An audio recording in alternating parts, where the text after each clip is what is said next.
Thank you for your patronage. Thank you!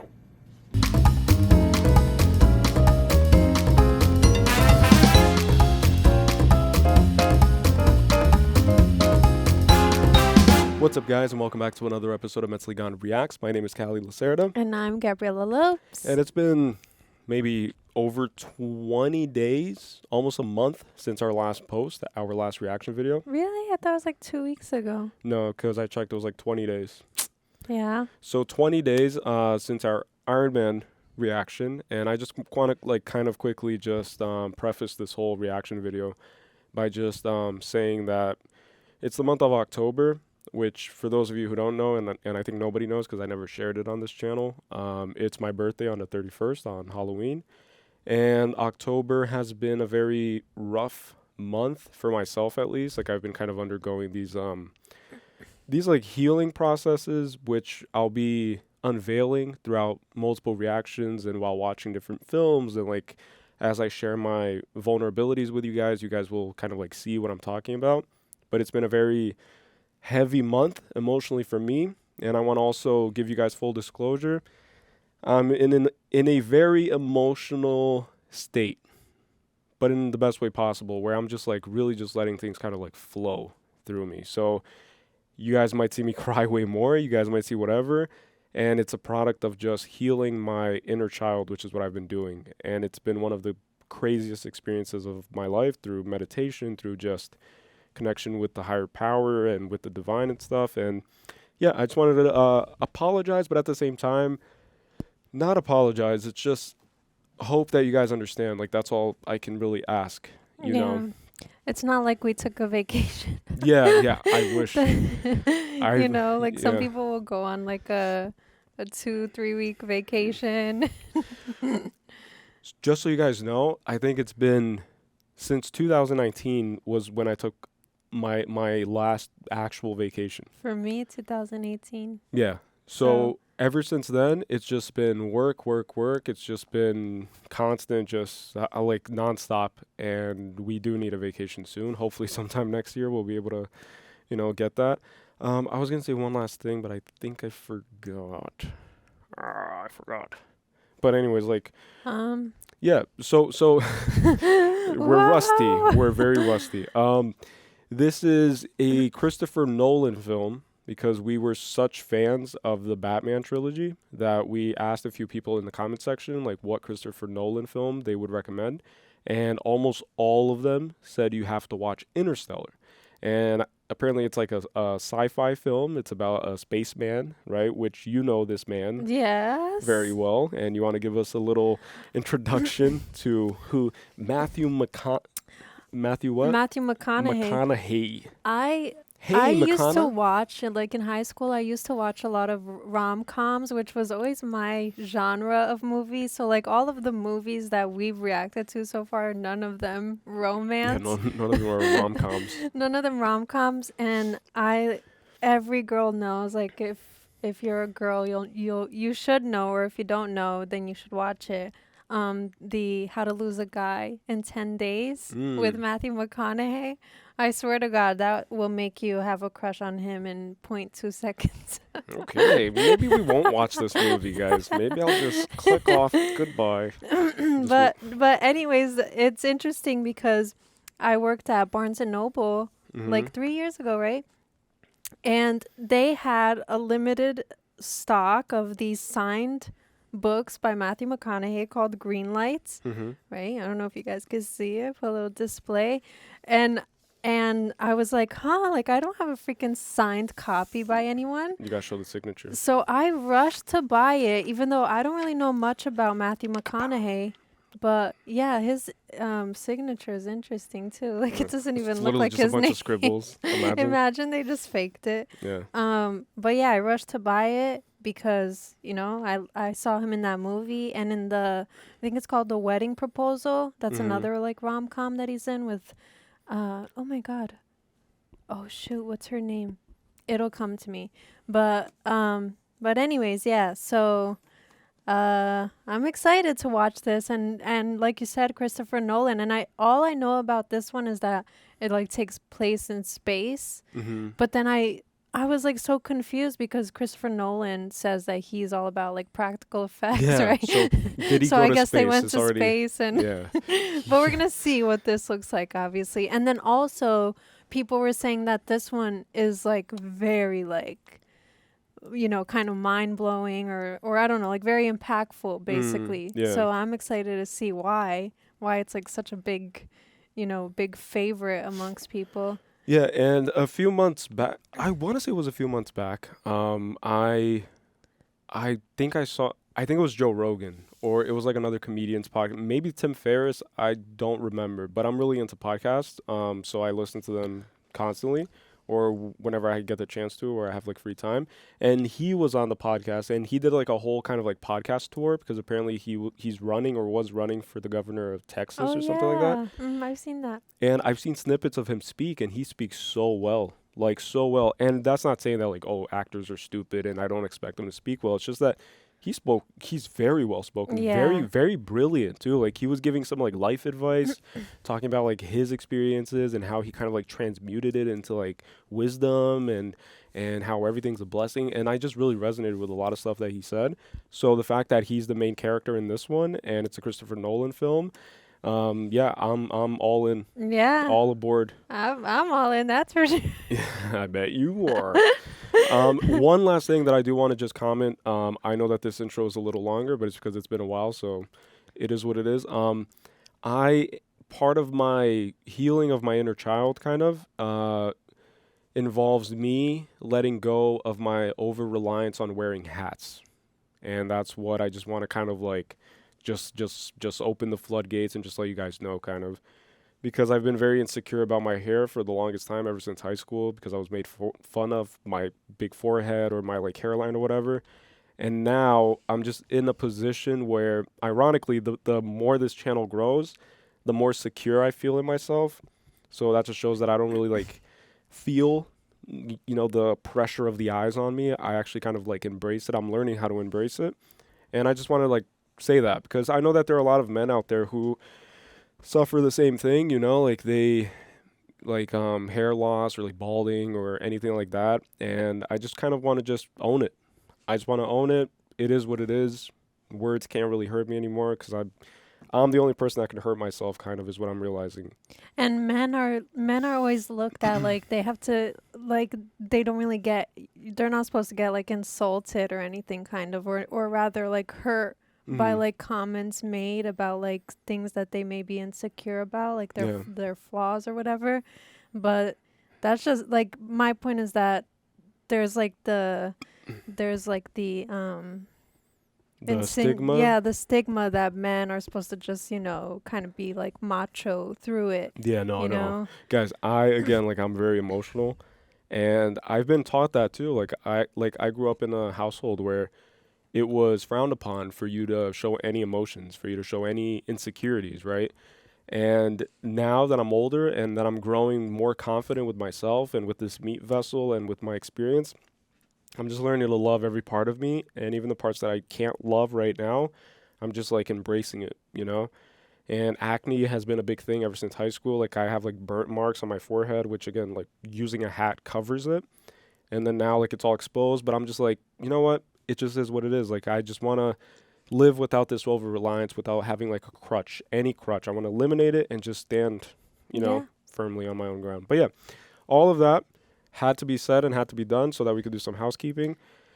And you have anything else? Yes, I want to give a shout out to our super thanks donations. One of them from Marcus Aurelius on our John Wick reaction video. Thank you so much for the super thanks. And then another one from Major King Kong 1940 on our Lord of the Rings, The Fellowship of the Ring video.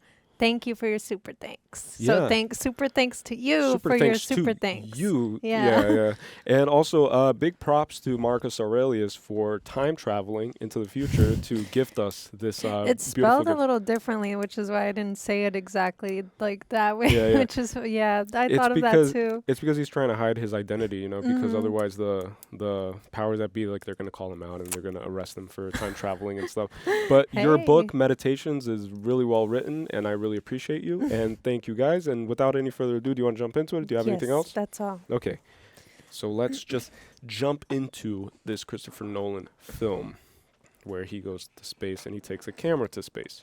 All right. So a countdown for our patrons, which again, special shout out to all the Patreon patrons out there. We haven't posted anything really in 20 days, and we understand that, you know, like there hasn't really been a reason for you guys to stay subscribed, but we hope to change that now that we're like picking back up. And either way, thank you to anyone who ever subscribed to our Patreon. It's all the anxiety, man. I get so anxious leading up to every one of these reactions. But it's more excitement than anxiety. What? Look at this like color scheme. It's so. Oh, it's black and wait. The whole movie's black and white. It's kind of sepia. Yeah, it's like an Instagram filter. Yeah. It's like that grungy, you know, old timey. Wait, but a serious question: is the whole movie in black and white? I'm not from the movie cover. It doesn't look like it. How are they gonna show? Legendary. I don't know. On this day, we become legendary. Nope. Confirmed. Okay, I'm trying to pick up context clues, and as always, we'll be taking notes. Oh yeah, I forgot my notes. Spaceship. Well, my dad was a farmer, like everybody else back then. Of course, he didn't start that way. Computer says you're too tight. I got this. Crossing the street. Already? I guess. Shutting it down, Cooper. Hey! Shutting it all down. No, I need power up! Dad? Oh, he was dreaming? Sorry, Murph. Go back to bed, man. I thought you were the ghost. No. Grandpa says you can get ghosts. Yeah, maybe that's because Grandpa's a little too close to being one himself. That's dark. Get your butt back in bed, Murph. Murph. Okay, I'm gonna start writing the character. I'm horrible with names, guys, and I don't have memory at all. Cooper and Murph. Cooper's the other name? Mm. And what he says is true. Like, old people, the veil starts thinning the older you get, is what they say. And then you can start seeing the other side, you know, as you're still alive. The blight came and we had to burn it. And we still had corn. We had acres of corn. Mostly we had dust. I guess I can't describe it. It was just constant, just that steady blow of dirt. Are these real accounts? I was about to ask if this is like a documentary. Well, when we set the table, we Look at all always the set the dust. plate upside down. Glasses or cups, whatever it was, upside down. Take a leg. Bert, get a move 4 on. o'clock today, you and me in the barn, herbicide It's resistant. like jumping, I think. Yeah. If you want to talk science, don't just tell me that you're afraid of some ghost. No, you got to go further. You got to record the facts, analyze, get to the how and the why, then present your conclusions. Deal? All right. You have a good day, school. Hold up. Parent-teacher conferences. Parent, not grandparent. Slow down, Turbo. Huh. I'm getting a sense. Nelson's torching his whole crop. Blight? They're saying it's the last harvest for okra. Now, you be nice to that Miss Hanley. She's single, repopulating the earth. Start pulling your weight, young man. How about you, old man? Third. Grind it. Grind the gears. Oh. She didn't do nothing. Which recently happened to you with the tire. Yeah. She blew out a tire recently. Just like that. That is the spare. That's a huge spare tire, though.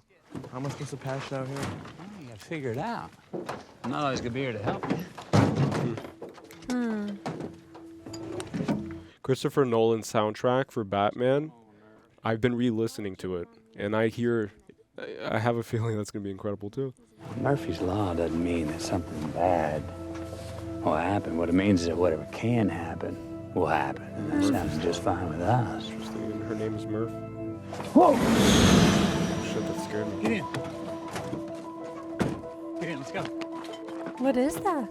What about the flat tire? It kind of looks like a drone. Ah, they're riding on it. Oh, he's following. Yeah, it's a drone.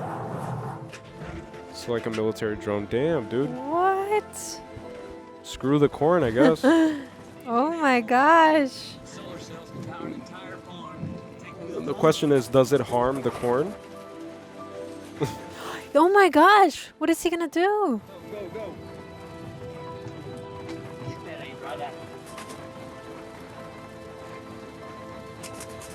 Oh, they're taking. I thought he was gonna like jump out and try to get it or something.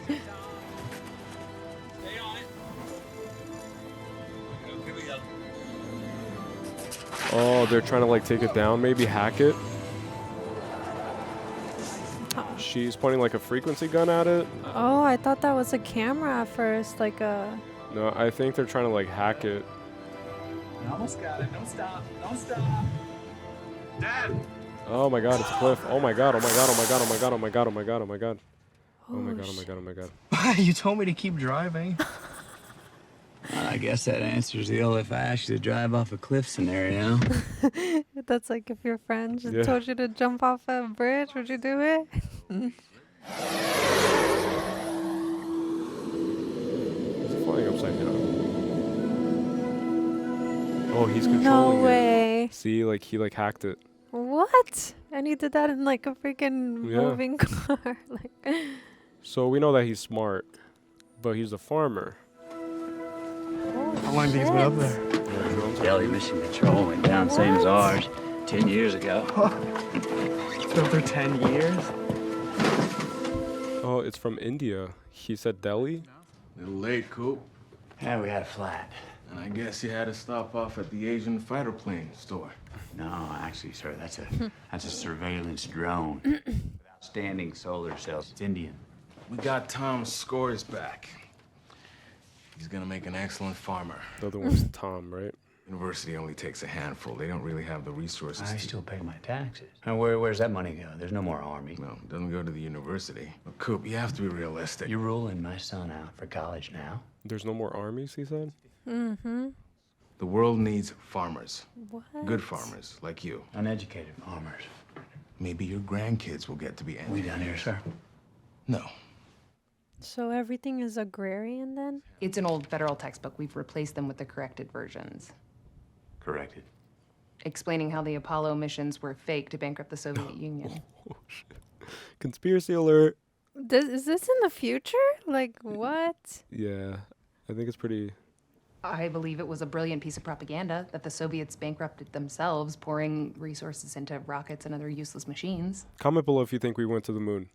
Murph got into a fistfight with several of her classmates over this Apollo nonsense. There's a game tomorrow night.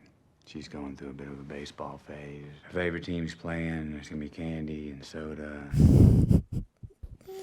I think I'll take her to that. Look at the principals. Like, oh, I got this guy. He's a cool dad. Yeah. I already like him. I got you suspended. What? That's how I would be as a dad, honestly. My kids come first, you know? Yeah. Just reset the controllers. I did that. Now you should come take a look. What about that flat tire? They were I just know. driving on it this whole time. Yeah, I know. I guess these trucks were made to last though, huh? Yeah, it's a huge truck and it has so many wheels on it. It has like double rear wheels or something. I'm trying Morse. Dots and dashes used. I know what Morse code is, Murph. I just don't... Comment below if you believe in ghosts, too. Like, I'm curious. This just took a turn, right?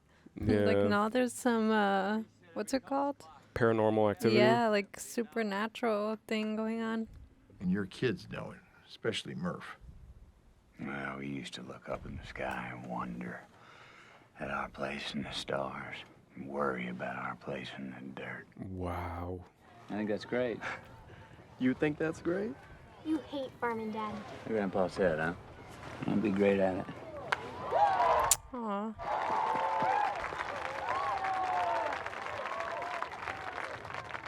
Damn, look at all that dust. It's like a sandstorm. Let's get out of here. I guess this is normal. Look. Yeah, No one's panicking or anything. Doozy. Gang, let's mask up. It has this eerie apocalyptic feeling, you know, like they're living in the apocalypse. Yeah. But it seems like it's modern times.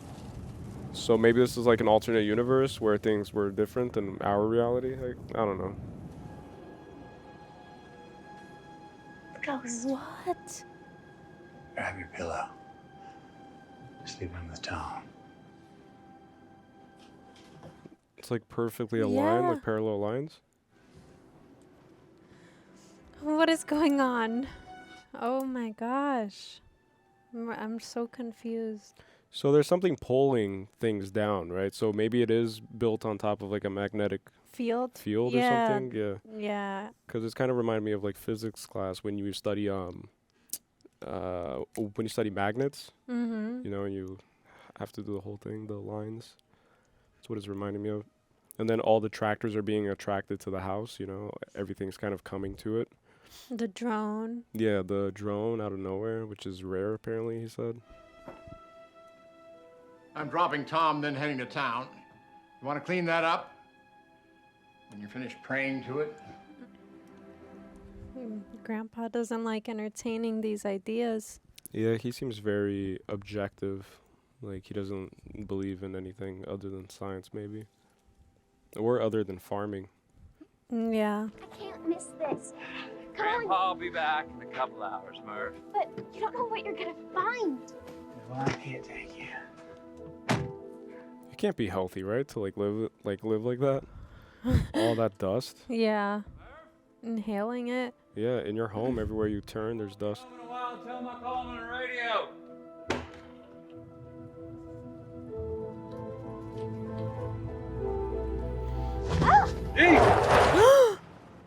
What the? I saw him move a little bit and I was like, what's... You wouldn't be here if it wasn't for me. That's something I would try to do too. Like sneak it. Yeah, sneak in. To join the adventure. I know, right? I don't want to be stuck in that dust bowl of a home. Yeah.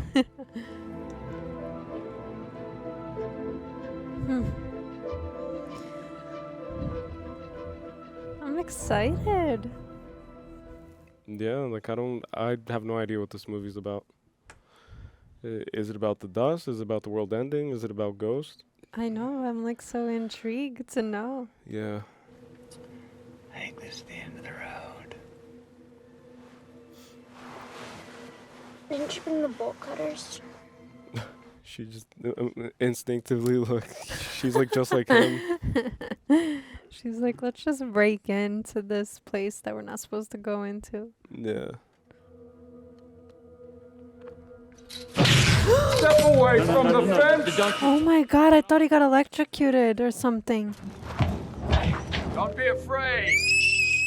Don't be afraid, immediately screams. Tars, back down, please. You're taking a risk. He's an ex-military security. They're old and they're... That's the girl from Batman. Yeah, Anne Hathaway. Catwoman. Mm-hmm. Which I read in the comments, by the way, because I kept calling her Cat Lady. Cat girl and all other things. Your daughter is fine. Bright kid. Must have a very smart mother. It's pretty... Oh. Shoot, that was a little shot towards him. I don't know anything about you. I don't know anything about this place. Yes, you do. Lazarus is on the wall. That sounds familiar. Isn't that like a biblical name? Yeah. Professor Brand. What? Explain Alfred. to me how you... Oh, shit. Christopher Nolan just like invited everybody back. Coordinates from an anomaly. What sort of anomaly? It was gravity. Don't you know who we are, Coop? You know my father, Professor Brand. We're NASA. I thought I saw astronauts in the background. Oh, I know he's so excited right now. Last people to starve will be the first to suffocate. And your daughter's generation will be the last to survive on Earth. What? We're not meant to save the world. We're meant to leave it. Interesting, right? The Lazarus missions. Well, that sounds cheerful. Lazarus came back from the dead. That's what it is in the Bible. Oh, shoot. But something sent you here.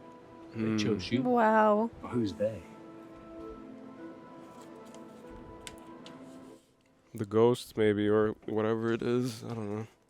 The most significant is this. Out near Saturn. A wormhole's not a naturally occurring phenomenon. Someone placed it there. And whoever they are, they appear to be looking out for us. What? Aliens? Well, how would you raise them? With equipment on board, we incubate the first 10. After that, with surrogacy, the growth becomes exponential. Then, 30 years, we could have a colony of hundreds. That's crazy. That's all humans to be. Oh my gosh. Find us a new home. And by the time you return, I will have solved the problem of gravity. Oh my gosh. Who knows how long that'll take? Well, he's pretty old, so shouldn't be that long, right? How long does he have is the question. Yeah. So maybe a few years? I mean, it's not too much lost time. By the time I get back, we might even be the same age. You and me. What? Imagine that. Damn, that's so long. No, dear. Oh! Come on, Murph. Don't make me leave like this, Murph. I would go through this every, like...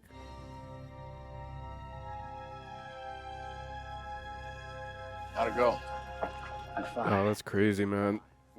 I'll like explain it at the end. I don't want to like pause the movies and stuff. Oh man, but I know what that's like. Having a single parent, you know, like leave and not really know when they're coming back, and just leaving you alone. Like every 6 months, every few months, I would experience that. She didn't say bye. Slaves for my robot colony.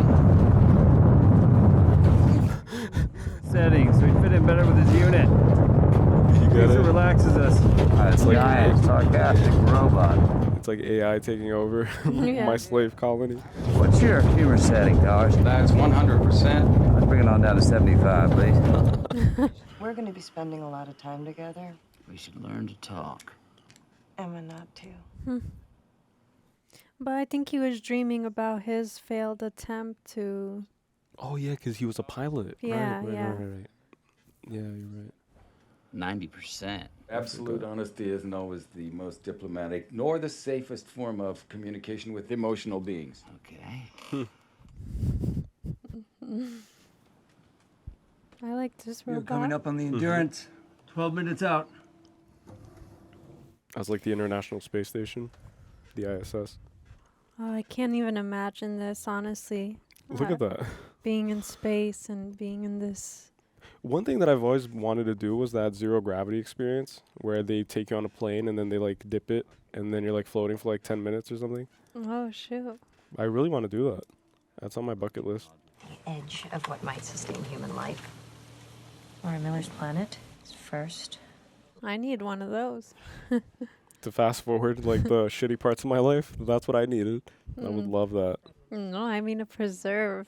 No, I needed to fast forward some parts. Preserve my good looks. No attachments. My father insisted. Mm. And they all knew the odds against ever seeing another human being again. Hoping we can surprise at least. Look at that, it's like a casket being lowered into the ground. I'll be there in a minute. Well, just remember, Coop, you are literally wasting your breath. Oh, because they have limited, like, oxygen, right? Supply? Yep. Mm-hmm. Good catch, yeah. So where are they? Heading for Mars. The next time you hear from Cooper, they'll be coming up on Saturn. Look at that. Wow. Saturn is beautiful, man. Look at the rings.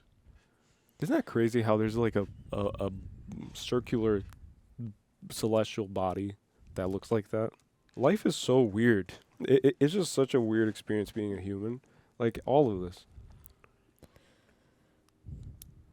So strange. None of it makes sense, really. And we're just here trying to make sense of it the best we can. We're explorers, right? This is our boat. Sound of nature. It's comforting, right? And I have a crazy comment that I'm going to save for the end, but just from this little scene right here. Look at that, like you don't hear it because That's it. That's the wormhole. It's a sphere. Of course it is. What you thought it would just be a hole. No, it's just that All the illustrations. Wow, it's a sphere. I'll show you how it works. So they say you want to go from here to there. But it's too far, right? Mm-hmm. So a wormhole. Oh, I've seen this Yeah. this concept. I've had teachers teach us this. Physics teachers. That they've turned three-dimensional space into 2 dimensions, which turns a wormhole into 2 dimensions. A circle. What's a circle in 3 dimensions? Sphere. Sphere. Exactly. Spherical hole. But who put it there? Who do we have to thank? I'm not thanking anybody until we get out of here in one piece, Ron. He's still like skeptical. Which is what you should be, you know? If you're if you're a pioneer, then skepticism is your guide, kind of. No one knows. It's your intuition. Look at that. Props to Christopher Nolan for going all the way to a wormhole for this movie. Yeah.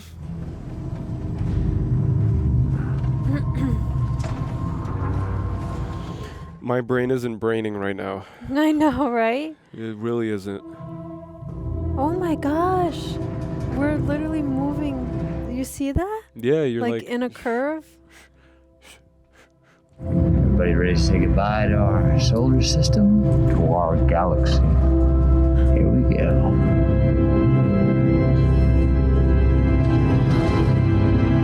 Oh my gosh. This gave me so much anxiety. That buildup was so anxiety-inducing. Holy crap. I literally felt like I was on a roller coaster where it's like about to drop. Oh my gosh, look at this. Look at how, wow, look at that. It's distorting space-time. I got full body chills. What is that? Do you see it? It's like bend. Look at that. What is going on, dude? What the heck? Like my whole head is lighting up. I swear to God, it's like it's. What was that? First handshake. Just like that, they just exited their galaxy, their universe. I think they said, right? No, galaxy. Their galaxy. The planet is much closer to Gargantua than we thought. What we're calling them, the black hole. Miller's and Dr. Mann's planets both orbit it. Every hour we spend on that planet will be 7 years back on Earth. What? That's relativity, folks. 1 hour is 7 years? What is this, dog life? We take a wider orbit around Gargantua, parallel with Miller's planet outside of this time shift. And we take the Ranger down. We get Miller, we get her samples, we come back. There's not going to be time for monkey business or chit-chat down there. So, Tars, you should definitely stay here. No, take enough time. Rama, are you reading these forces? Unbelievable. The literal heart of darkness. Black hole is no joke. Look at that. Wow. We could just see the collapsed star inside. Singularity. How are they even staring at it? It must be so bright. I know. Should I disable the feedback? No, I need to feel the air. Oh my gosh. He's so like collective. Here we go. Wow.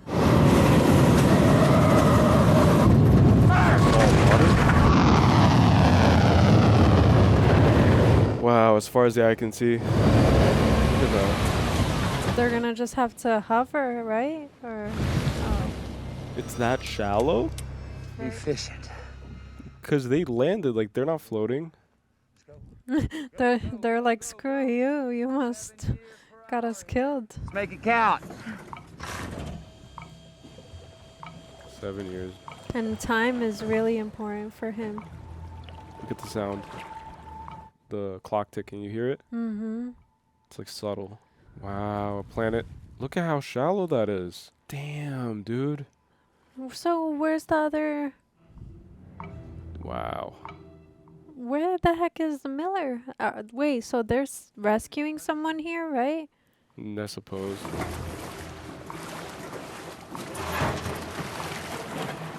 Oh shoot. Oh, shoot. Those aren't mountains.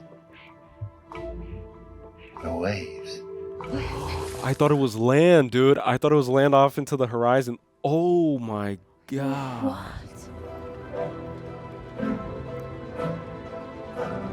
It's so close. Oh my god.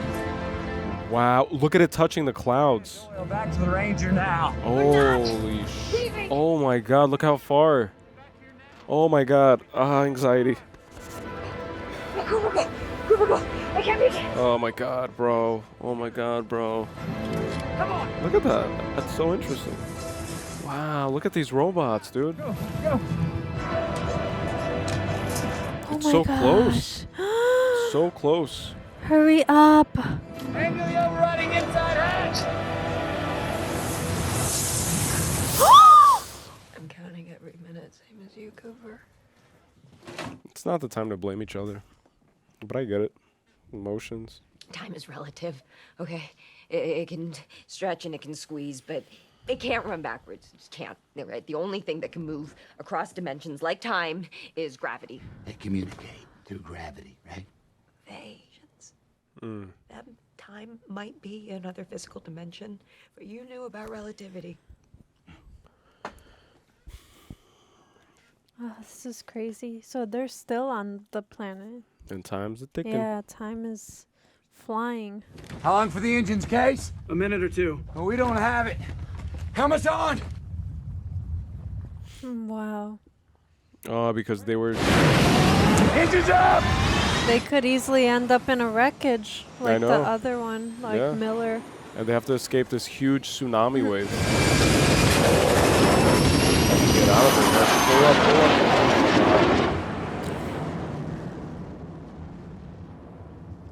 Look at that, see? Wow. How many years? By now it must be. It's 23 years, 4 months, 8 days. What? How long were they down there? Doyle? I thought it was an hour. Oh, shit.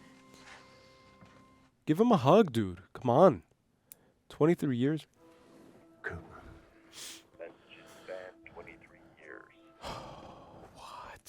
What? Murphy still grabbed his car. She crashed it. She's okay though. Hey, Dad. Oh my gosh. His name's Jesse. I kind of wanted to call him Coop, but Lois says, maybe next time. Oh, Grandpa died last week. Oh my gosh. Well, you're at peace. Bye. Oh.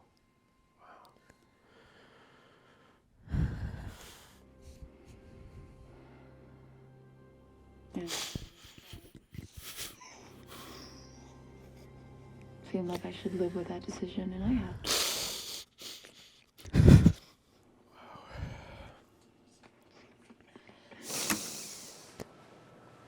Wow.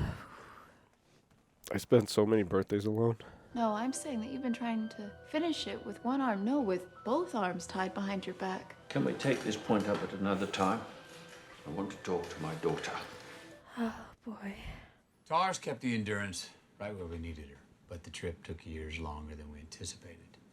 We no longer have the fuel to visit both prospects, so... Wow. It's up to chance, kind of. Yeah. Mm. 23 years, right? Edmund's letter is better, but Dr. Mann is the one still transmitting. So. We've no reason to suspect Edmund's data would have soured. Edmund's data is more promising. She said the same about Miller's planet, though. He has a right to know. That has nothing to do with it. What does? She's in love with Wolf Edmund. Oh. Is that true? Yes. Well, then that's not... She has a bias, so it's Yeah. unscientific. Love is the one thing we're capable of perceiving that transcends dimensions of time and space. Wow. Just like gravity. Look, I put gravity. Trust that, even if we can't understand it yet. Holy shoot, dude. Shit. Wow. Oh, man.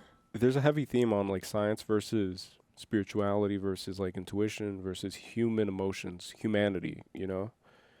Because being scientific is being robotic, which is what the robots kind of show. Is We're this losing his about a third planet? again. Next year. Oh, I thought this was the planet. His planet? No. Yeah, the Next Dr. year I'm gonna work Mans. Nelson's farm and I'll make it up. See, next year. Next year, just like he said before. You might have something for that. Hey, Coop. Oh, hey, they Coop. named one Coop. He's been asking for you since he came to. We were trying to reach you. The Dr. Brand is dying. Yeah. Oh no. I'm here, Professor. Let the boat down. Oh no. There was no need for you to come back. There was no way to help us. What? All these people. The equation. What? No. You can't. I'm so confused. You knew. This was all a sham.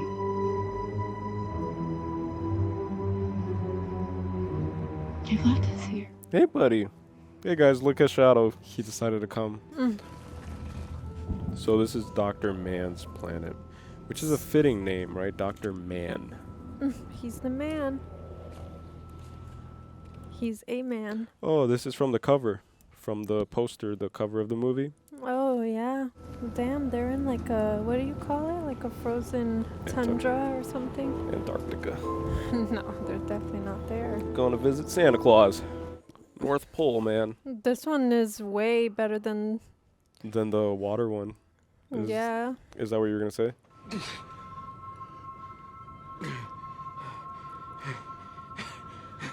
Oh, shoot. Wow, he was all alone, probably.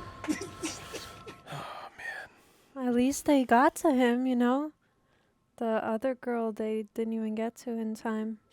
She's probably feeling bad because, you know, now she's seeing... The last time I went to sleep, I didn't even set a waking date. Wow. Which is basically dying, right? Like, Yeah. See? He would've- Lazarus. Lazarus. Wow. Wow. Dr. Brand, Case is relaying a message for you from his home station. Okay, be right there. Oh, shoot. Oh, shoot. It's the message, right? About her dad? Yeah, about it being a scam. Yeah. You knew. This was all a sham. You left us here. Oh, yeah, they didn't plan on coming back. That's what the sham is. Yeah, yeah. I just realized. Evolution has yet to transcend that simple barrier. We can care deeply, selflessly, about those we know, but that empathy rarely extends beyond our line of sight. True. Very true. Very true. What he said, not wrong. It's just a lie. Yeah, it is a big lie. Yeah, she didn't get to be with her dad when he passed and his kids. Let me go home. You're absolutely positive. Wow, he's gonna go home. Feeling. I told you about my ghost. I was gonna say, right? Like... I thought I called it a ghost because I was scared of it. Magnetation, like can't talk. It might be He's trying to tell me something. It might be the fifth dimensional beings that shaked the girl's hand, you know? The tidal gravity is so quick that something crossing the horizon fast might survive. A probe, say. Just when did this probe become a he, Professor? Ours is the obvious candidate. Oh, shoot. I'm gonna need TARS to remove and adapt some components from Kip. Well, I don't want to disturb his archival functions. Oh, I'll supervise. 72 hours, yeah? Roger that, Cooper. All right, so they're going to set up a little habitat. Maybe they'll start incubating the humans, you know? Secure those modules. My work's done here. I'm going home.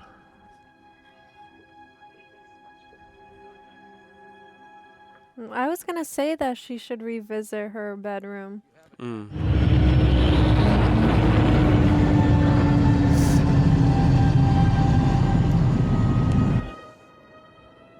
Is it just me or does this planet not look hospitable at all?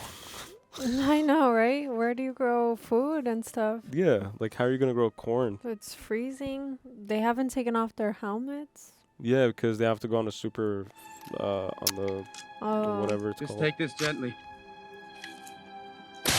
Oh shoot, they have like Wow. propulsion jetpacks, kind of. It's like an Iron Man thing right there. Yeah, it's like.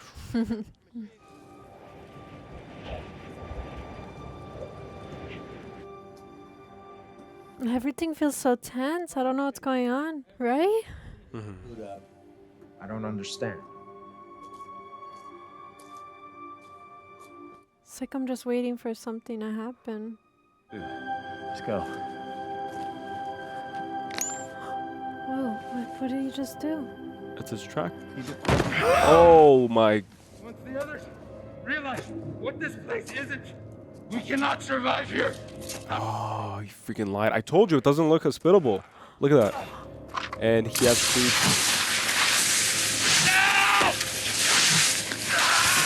Oh my god. They can't stay here anymore. You have to leave. Right now. Okay, let me make something abundantly clear. You have a responsibility. Jesus! What the heck? Why? What's going on? I know. All the data. Oh my god. What? What a psychopath. Yes. Psycho. Psycho. 100% psycho. Look at that. No, I bet it drove him crazy being there, so I guess, you know. And this is a crazy planet. There's no surface, they said, so it just keeps going down and down and down. Get out. Oh, he lost his first son? That's why I only see one kid. You can keep my stuff. Wow. Ooh, I did not know that.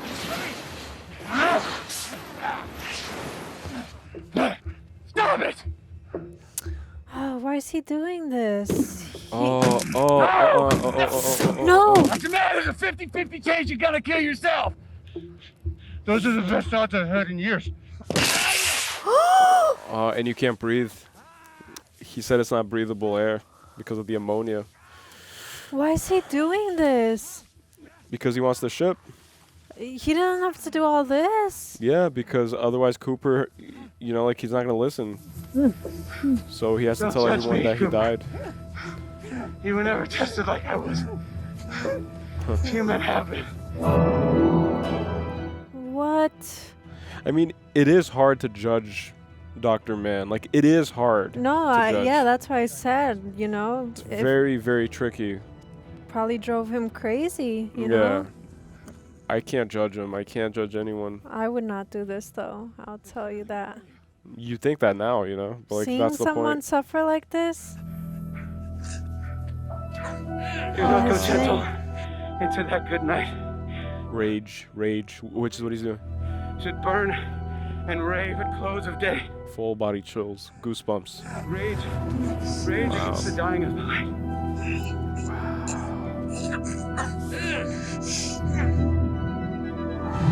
Oh, God. Help! Cooper? Oh, my gosh. And he turned it off, so he doesn't know that he's screaming now. Sir, it requires a person to access function. That's why he dismantled his freaking robot. I just pieced it together. That's why. Yes, sir. That's why. He dismantled it because then the robot would have relayed the factual data. Oh, yeah. Oh, wow. So he broke it apart so that when he was found, there's no evidence that it's not a good planet. Faster! Look, he's picturing. Yeah, he's seeing his kids. Come Hang on. in there, come on.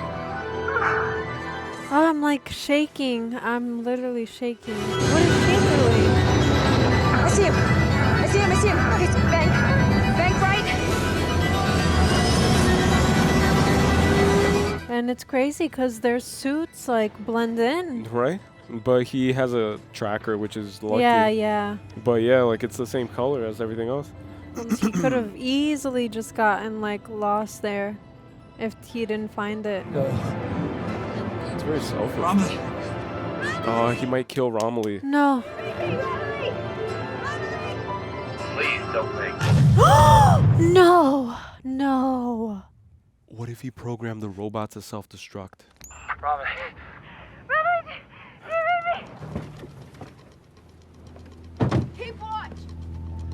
Because he was gonna kill her too, probably. To take the ship? Yeah, like he just wanted to be alone with the ship. Romilly, do you read me? This my is God, Brand.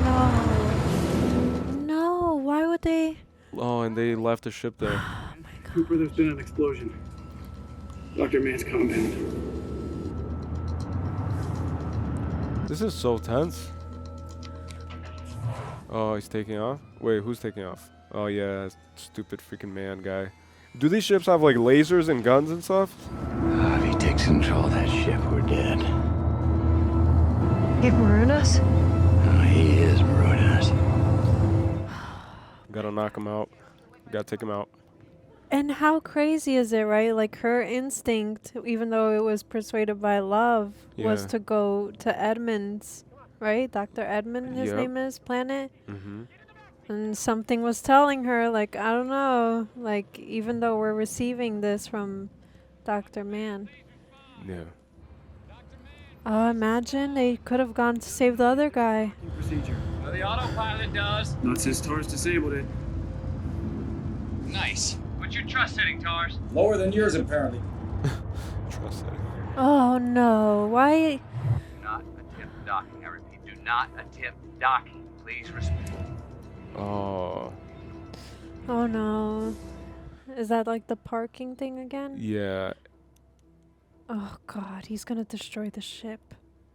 Yeah, the circular one, you know, because if you go too hard on impact, then it's going to break. It's fragile, you know, which is strange, in my opinion. Has always been strange. But you need things that are lightweight. Mm. You can't have anything too sturdy in space. Oh, look at the clock. It's like stopped in time, you saw? No, I didn't. I missed it. Alright. Yeah, he's coming in hot. Look at how fast he's going. Oh, God. Oh, he did it. No, it didn't go. It didn't go. It's like slightly... Override. In perfect contact. Seemed pretty spot on to me. But then now what? It looked a little off to me, like a little. Imperfectly. I'm more worried about the ship than him. No, I don't care about this guy at all. In the hatch, the airlock will depressurize. Oh my God, it's exactly what he's doing. There is a moment. Look at the silence. It is nuts. Oh God, full body chills, dude. It's like I'm putting myself into their shoes, you know? It's like, dude, imagine seeing that right before your eyes. Look, and all of the debris heading towards them. They have to, oh my gosh, they have to get out. Oh, they're going towards it? Is he gonna try to latch it while it's spinning? No way. What are you doing? Docking. Oh my, dude. What? Oh my God, what is going on? Span with the retro thrusters. It's not possible. No. It's necessary. Yeah, or else they're stranded there, right? Like, There's no other literally choice. floating in space. Oh my gosh. Initiating spin. Oh, he's gonna spin with it. Look at that. Dude, science is so cool. It's like so interesting to me. Oh God. I don't understand anything I was gonna say. I failed physics. I failed everything. I don't understand anything, but I'm literally a potato. But it's cool though.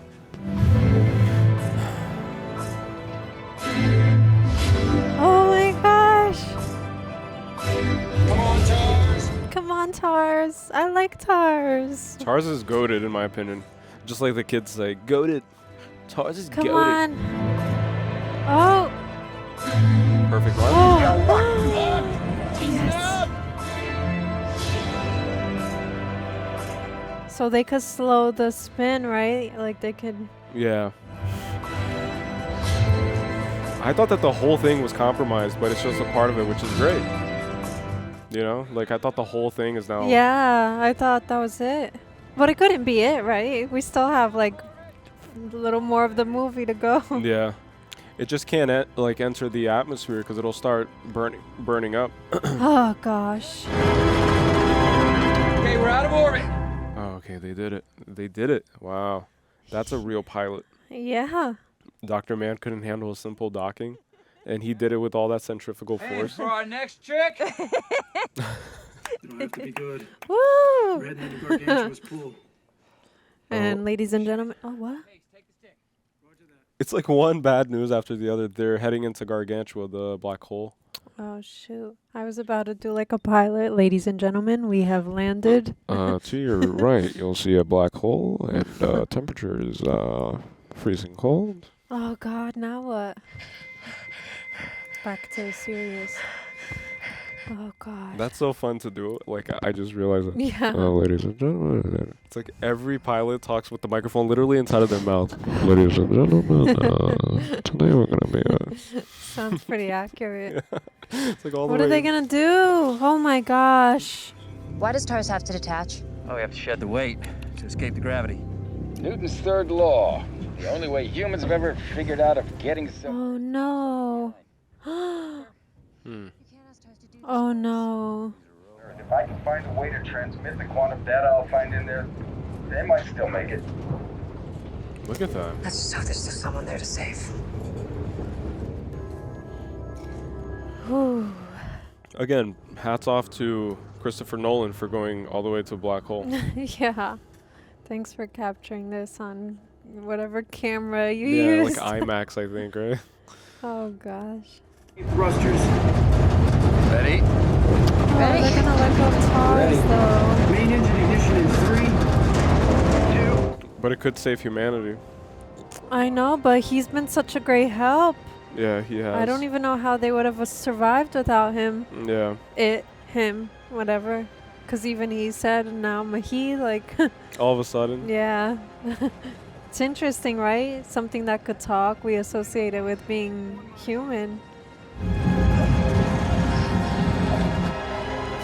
Oh gosh. This little maneuver is gonna cost us 51 years. 51 years? Okay, Case. Okay, Nice reckless flying. Learn from the master. Oh no, Case isn't going. Ranger 2. Prepare to detach. No! Newton's third law. You gotta leave something behind. Agree to me. 90%. Wow. What? What? Wow. No. He's doing what Romilly, right? Yeah. Romilly. He's doing what Romilly wanted to do. Wow. And he did the same thing that her father did to them.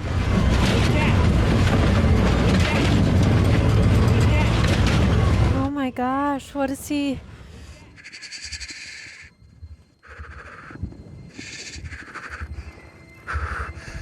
Oh my gosh, look at that.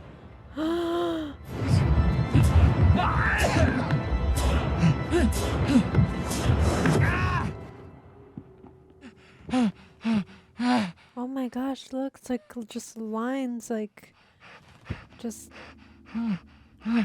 That's like books.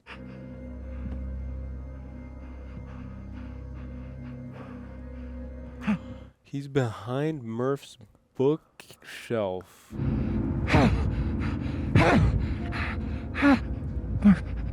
What? He's the ghost. God, this is too crazy for my brain, honestly. That's why she said it felt like a person. No way. No way. Oh my gosh. Murph. Nah, this movie's breaking my brain. I'm gonna be honest with you guys. Oh my god, he was communicating from the future. I have a crazy theory, but I'm gonna save it for the end. Which is what this thing is reminding me of. So this is beyond the horizon, the event horizon, beyond the darkness of the black hole. Look at that. He's viewing time as like a spatial dimension. Yeah. Now don't go, you idiot! Don't go! Oh my gosh. And the message saying stay. Oh my gosh. Dash! Murph, we don't have time for this. Come on. What? We don't have time for this. Interesting choice of words. Stay! But you can't go back in time. Like, you can't change it. No! No! No! No! And the book that fell on his way out. Oh God. It was you. Oh my God. How did she piece that together? You survived. Somewhere in their fifth dimension. Oh, this is the fifth dimension. Okay. They saved us. And that's why they want to help us, huh? I don't know, but they constructed this three-dimensional space inside their five-dimensional reality to allow you to understand it. Wow. Do you have the quantum data? Roger, I have it. They didn't bring us here to change the past. We brought ourselves. No way. Is he saying that they are the they? My brain, literally, there's a part of my head that's like throbbing. Are they the whole time? They didn't choose me, they chose her. For what, Cooper? To save the world. Oh. It's infinitely complex. They have access to infinite time and space, but they're not bound by anything. Oh my gosh. I'm gonna find a way to tell Murph, just like I found this moment. How, Cooper? Love, Tars, love. It's just like Brand said. Wow. I want to give a standing ovation already. What are we here to do? Find out, tell her. Wow, dude. Wow. What a freaking movie, dude. What an experience. Translate the data into Morse and feed it to me. Translating data to Morse. Cooper, what if she never came back for it? She will. Because of love. Love is a gravitational pull. Oh my god, dude. Got me, Murph. What? Okay, I'm coming down. Love is a gravitational. Oh my gosh.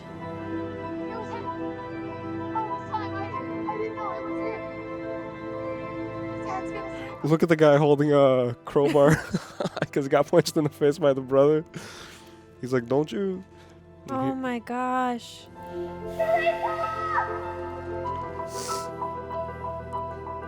It's traditional. Eureka. Whoa, this guy's not complaining about it. The bulk beams are closing the Tesseract. Tesseract. They're not beings. They're us. Oh my god. Cooper, people couldn't build this. It's the 4 dimensions we know. Look at that. Look at that. Oh my gosh. This is the scene. He was shaking her hand. And she was so emotional about it. Oh my gosh. Rangers. What the Oh my god, it's a new planet. Oh my gosh. Where am I? Cooper Station. Cooper Station? What?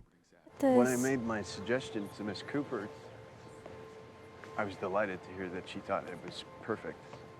Lazarus. Do not go gentle into the good night. Mm. Wow. What a trip, man. What a trip. Hey, is this? Oh yeah, the machine we found out near Saturn when we found you. Yes. Oh, that's Tars. Wow. The family's all in there. Family. Wow. Look at how big the family is. I have my kids here for me now.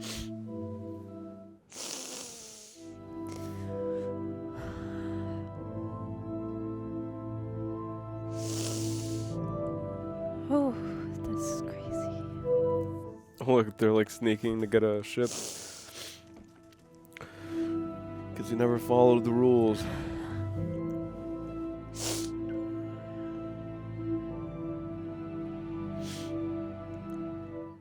Because she didn't find... Wow, look, she's burying. Maybe right now she's settling in for the long nap. Oh, man. Look at the soundtrack, dude. What the hell is going on? In her new home. Oh, it's habitable. So she was right. Why? Because of love. Wow. Love made her gravitate towards this planet. Yeah. Look at that. Wow. My body can't stop vibrating. Chills just... Oh man, I'm just trying to like process everything. It's so crazy.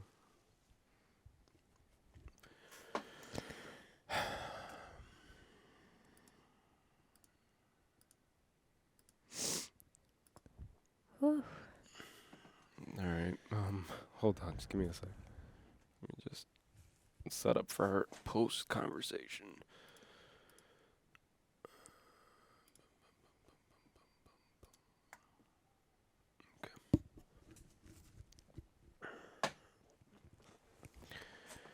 All right. Where do we start with this one? You start with this one. How do you start with this one? I know. I don't even know. My brain, like literally, like right here in my frontal lobe, I think. I don't even know. It's just like sharpness. Insane. Okay. I'm gonna attempt to do what I usually do, which is just go through the notes. But I just want to say that this is the greatest movie I've ever seen. Greatest movie I've ever seen. I think it was just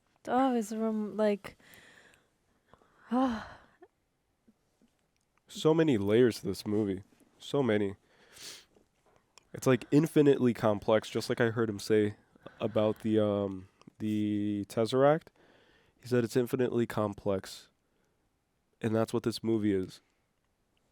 Because if you start applying like different layers, right? Like even the idea of different dimensions, you start peeling back, or you can zoom in or you can zoom out. You can see it as space exploration. You can see it as spiritual exploration with the idea of love, you know, like you have multiple different concepts going on concurrently all at the same time.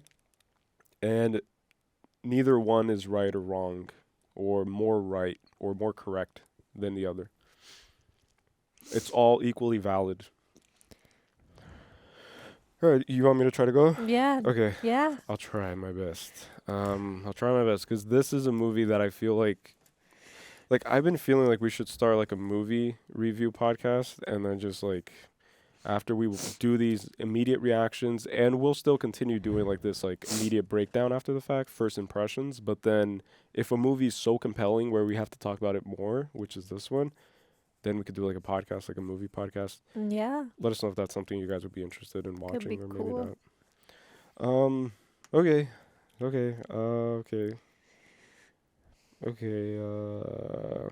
All right, so I'm literally just going to read off what I wrote, because not everything warrants a commentary. Like, you know, like it's not that deep. Like not everything I wrote is really like a commentary piece.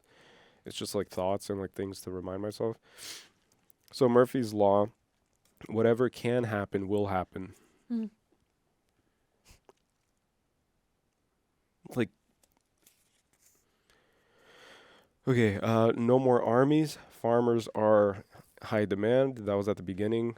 I found it interesting where they kind of just went towards this area, or towards this, I guess, point in humanity's evolution where they don't even have resources to really fight each other anymore.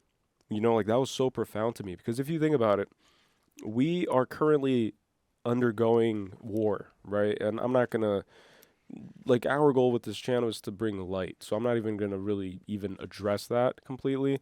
But my point is that humans love war for whatever reason, right? Like there are those that really love it, you know, especially the ones that kind of cower behind closed doors in suits, and they're the ones that make it happen and make it the reality for so many. Mm-hmm.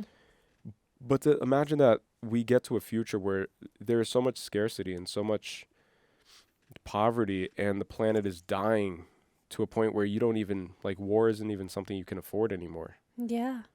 And it's when we can't afford war, that's when we decide to save ourselves. Like, how profound is that? It's like when we have no other choice but to save each other, to save ourselves, is when we decide that we're going to stop bickering with each other. We're going to stop declaring war. So I found, I found that really interesting. Lazarus, yeah, and then there's a heavy debate in the beginning and towards the middle of the movie about whether or not we should save or leave Earth. And I feel like that's something that we also experience nowadays, you know, like there are the factions that believe that, climate change is real. And then there's another faction that counters that and says that it's all fake news. It's this and that. So there's still this ongoing debate whether or not the planet is dying and whether or not we should leave the planet or if we should kind of just try to save it. You know, but then there's Newton's third law, which was another prevalent point, where it's in order to get somewhere, you have to let something go. And so that's what Elon Musk kind of just embraced, right? His whole idea to colonize Mars and whatnot. That's the same mindset. It's like basically just abandon ship, take whoever can afford the flight ticket, and leave all of the impoverished people behind, because this illusion that we're going to colonize Mars and everybody's going to go to Mars, that's how humans think, is that they think that because look, like, hopefully this makes sense, but we're all connected, right? And this isn't like spiritual woo-woo even. Like, if you are a more scientifically inclined person, you can look into quantum entanglement, right? Which is the idea that it's the basic premise, because I'm not a scientist. I'm literally a potato.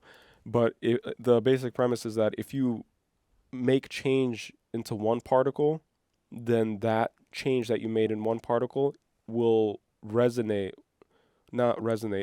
it will reverberate to all the other particles. And so if you touch one thing here, something all the way in India, China will feel it. And so that's this idea that we're all together. One, right? Like, we are fractals of the divine, fractals of God, if you will. And we are all we are all God, or we are all the universe, or the all in a fractal moment having a human experience, right? So every one of us is just the same. And that's how we're connected. And that's why we have hive mentality. That's how we have tribe mentality, tribalism. So my point is, what was my point? That it's all connected. Oh, about saving, yeah. So the illusion that's usually propagated by media and by entertainment and by culture is that, we're gonna colonize Mars. We're gonna colonize Mars. So that means that if I don't get to see Mars, at least my kids will. You know. But then if you really think about how many people are on the planet and the probabilities of all of the people going to Mars and surviving whatever happens to this Earth, probability is very small, if not non-existent. You know, like, we don't have infrastructure to do that trip and that, like, voyage, you know, that transference of, like, an entire planet to another planet that's smaller than this one, you know. So the math is there. It's like the size of Mars versus Earth and everything. But still, like, we have this hope. It's like, yeah, Elon Musk, you know, like, worship Elon Musk because he's trying to colonize Mars. But then people don't look at Earth, you know, like, there are ways to minimize the impact, and science will tell you that it's too far gone. And Cooper demonstrated that as long as you have faith, you don't really listen to probabilities, to science, to math, or to any of that shit. Like, you just rely on your intuition, on your instinct, on your capacity to love, and that's what you follow. Like, that's what you use as your moral compass, you know. So, I just found that debate very interesting.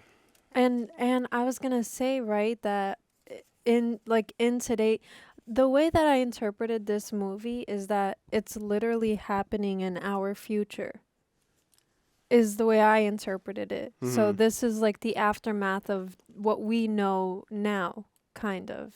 You know, and so that's why they said, like, people stopped funding, you know, space exploration, and now we just have what we have. and we're just doing our final expedition, and then even what the grandpa was saying, where he said, that back in his day there was new gadgets every day, and it was like Christmas all the time, and 6 billion people fighting over, wanting the new tech and whatever, and that's literally us today. So to me, like, this movie was the aftermath of our present society, kind of. It's like a neglected earth, all consumed by new gadgets, new tech, new whatever. Newest iPhone, newest Apple Watch. Yeah. But I don't know where I was going with that. But yeah. But I also added a part about that, because I was noticing, right, that when Murph was a grown woman, she was driving in a very old school car, and all the cars are very outdated considering there's this progression in time. And so today, like, if you skip 5 years from now, the technology might be something that we can't even fathom currently, right? Like, we can't even wrap our minds around it.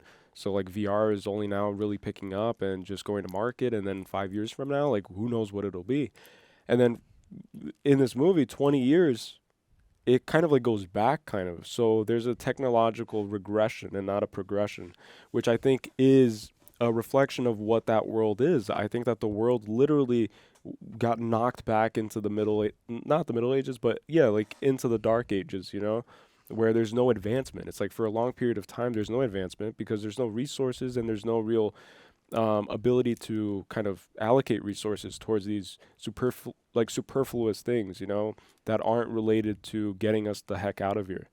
So all of the funding was secretly being used towards NASA, towards space exploration, because all of our options were kind of just exhausted. So there's no, but then my point is that there's no Toyota new 20 whatever Camry, there's no new iPhone, there's no new anything. It's literally what you have.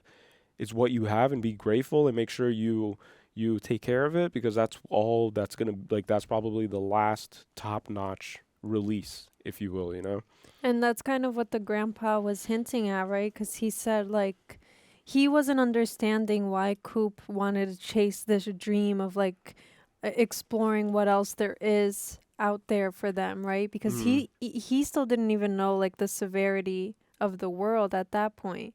He was just unsatisfied being a farmer, being in this, like, agrarian, agricultural life that they're barely able to get by. It's unsustainable. And his dream was to pursue the knowledge of something more, right? And doing that in the thing that he tried to at some point in his life, because we saw that he tried and it failed. But my point is that the grandpa says, like, something along the lines like that this life isn't so bad, the life that they're living, and he's just unsatisfied with it. Like, he's not gonna settle for it, basically. Cooper's thing is that he can't afford to waste his life being stagnant, just like watching things happen to him. Like, his personality trait is to make things happen. Like, he's a pioneer. He said it. He's the person that's at the forefront. He's a pilot. He likes to explore new lands. And so that's just his soul. Like that's just who he is. It's deeply ingrained. And an interesting thing that I found was kind of like repeated and sprinkled throughout is that you have the grandfather who's nearing death's door, and then you have Dr. Brand, right? Yeah, who was also nearing death's door. And these are the two kind of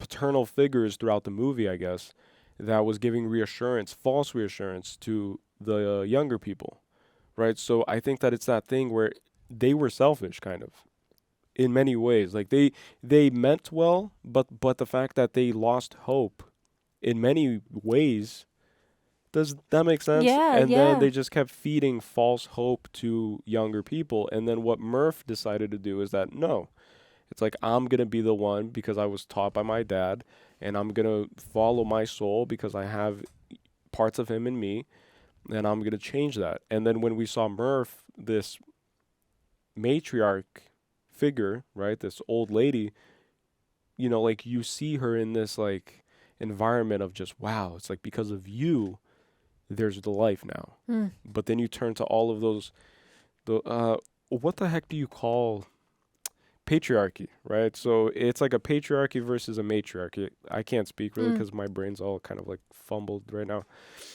But I just found that, like it's a recurring thing. And then Dr. Mann, his name, Dr. Mann. Doctor implies, in my opinion, it represents the entire educational system.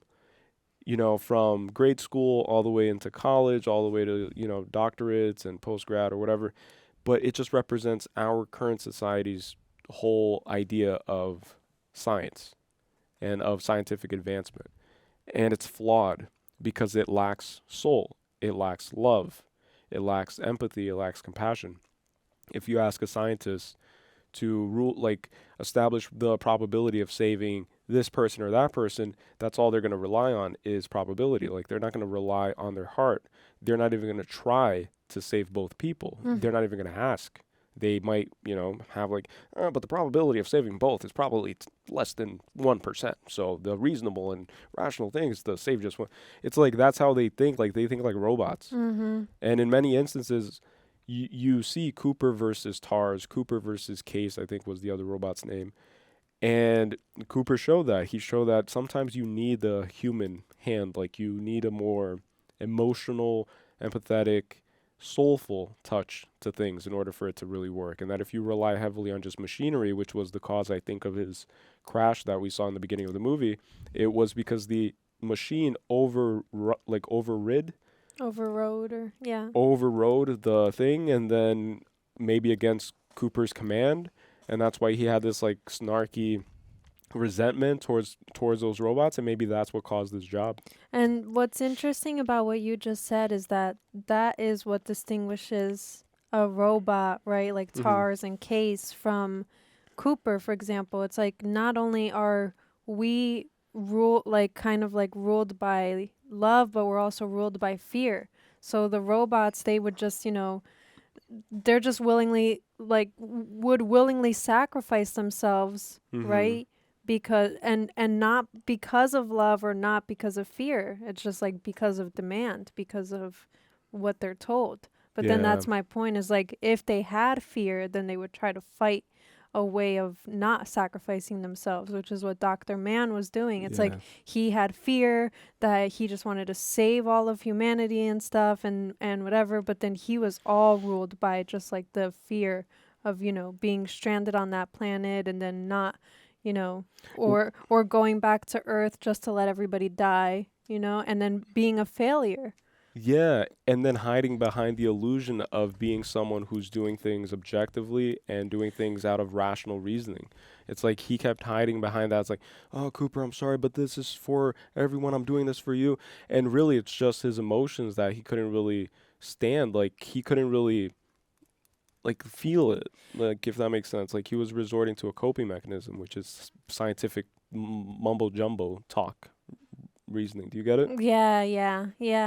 Because I found him to be obviously a huge hypocrite, because at one point he said that you can't program fear of death into robots. Exactly that. And he said that survival instincts is the greatest motivational force for humans, right? To I think he said it's the biggest motivational force for progress or for advancement, evolution, or something like that.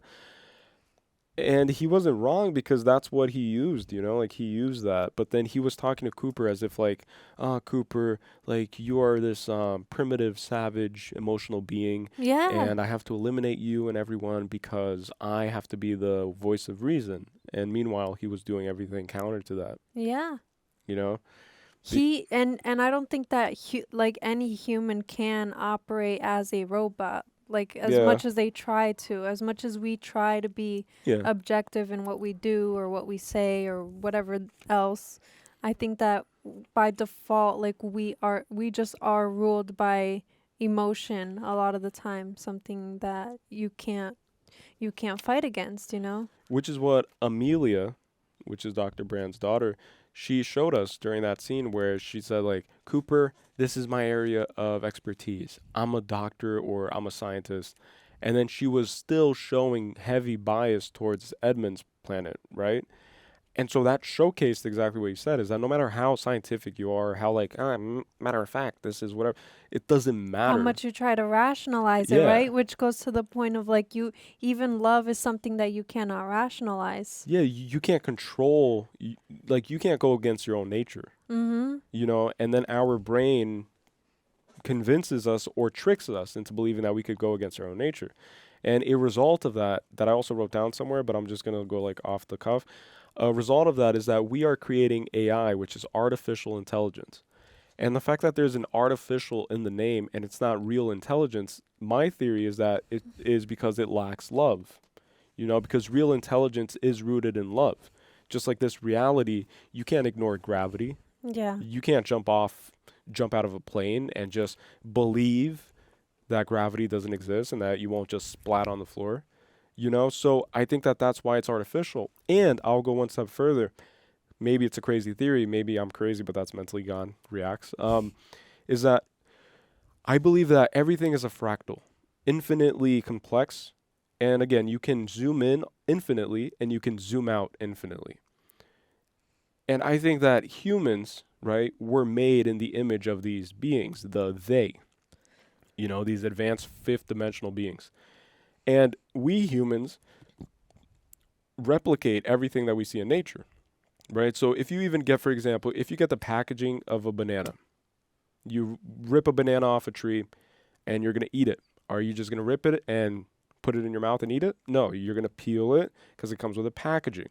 And so when you buy a cereal bar or you buy bread at the grocery store, you're going to remove the packaging to eat the thing, right? So everything is a reflection of nature, and the divine God, the creator, whoever you believe in, it speaks to us through nature.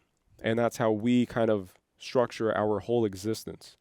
You know, because if you look at buildings, especially the ancient ones, they all had these curves and stuff. And so everything tried to fit within the landscape. It's only now that we've become soulless and heartless in many ways and too scientifically objective, where you walk into New York City and there's these straight aggressive lines, no curves at all. It's like because there's no balance between the elegance and the feminine energy, which is nature, Mother Nature, with the rational objectiveness of human, right? Of human thought, of scientific revolution. Mm-hmm.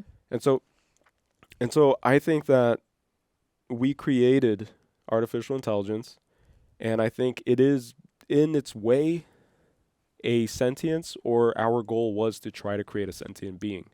And maybe we do accomplish that one day, and maybe it turns out very badly for us because we failed to program, because we can't, because we are limited, but we failed to program love into these beings. And so what if it gets to a point, and that's what a lot of people fear, is that AI takes over and wipes out humanity. You know, it's like, what if one day they simply decide, oh, like the probabilities of this planet surviving is now 10% because of humans, and then it will not hesitate to save the planet, you know, and it'll maybe wipe out all of humanity. You know, like who knows?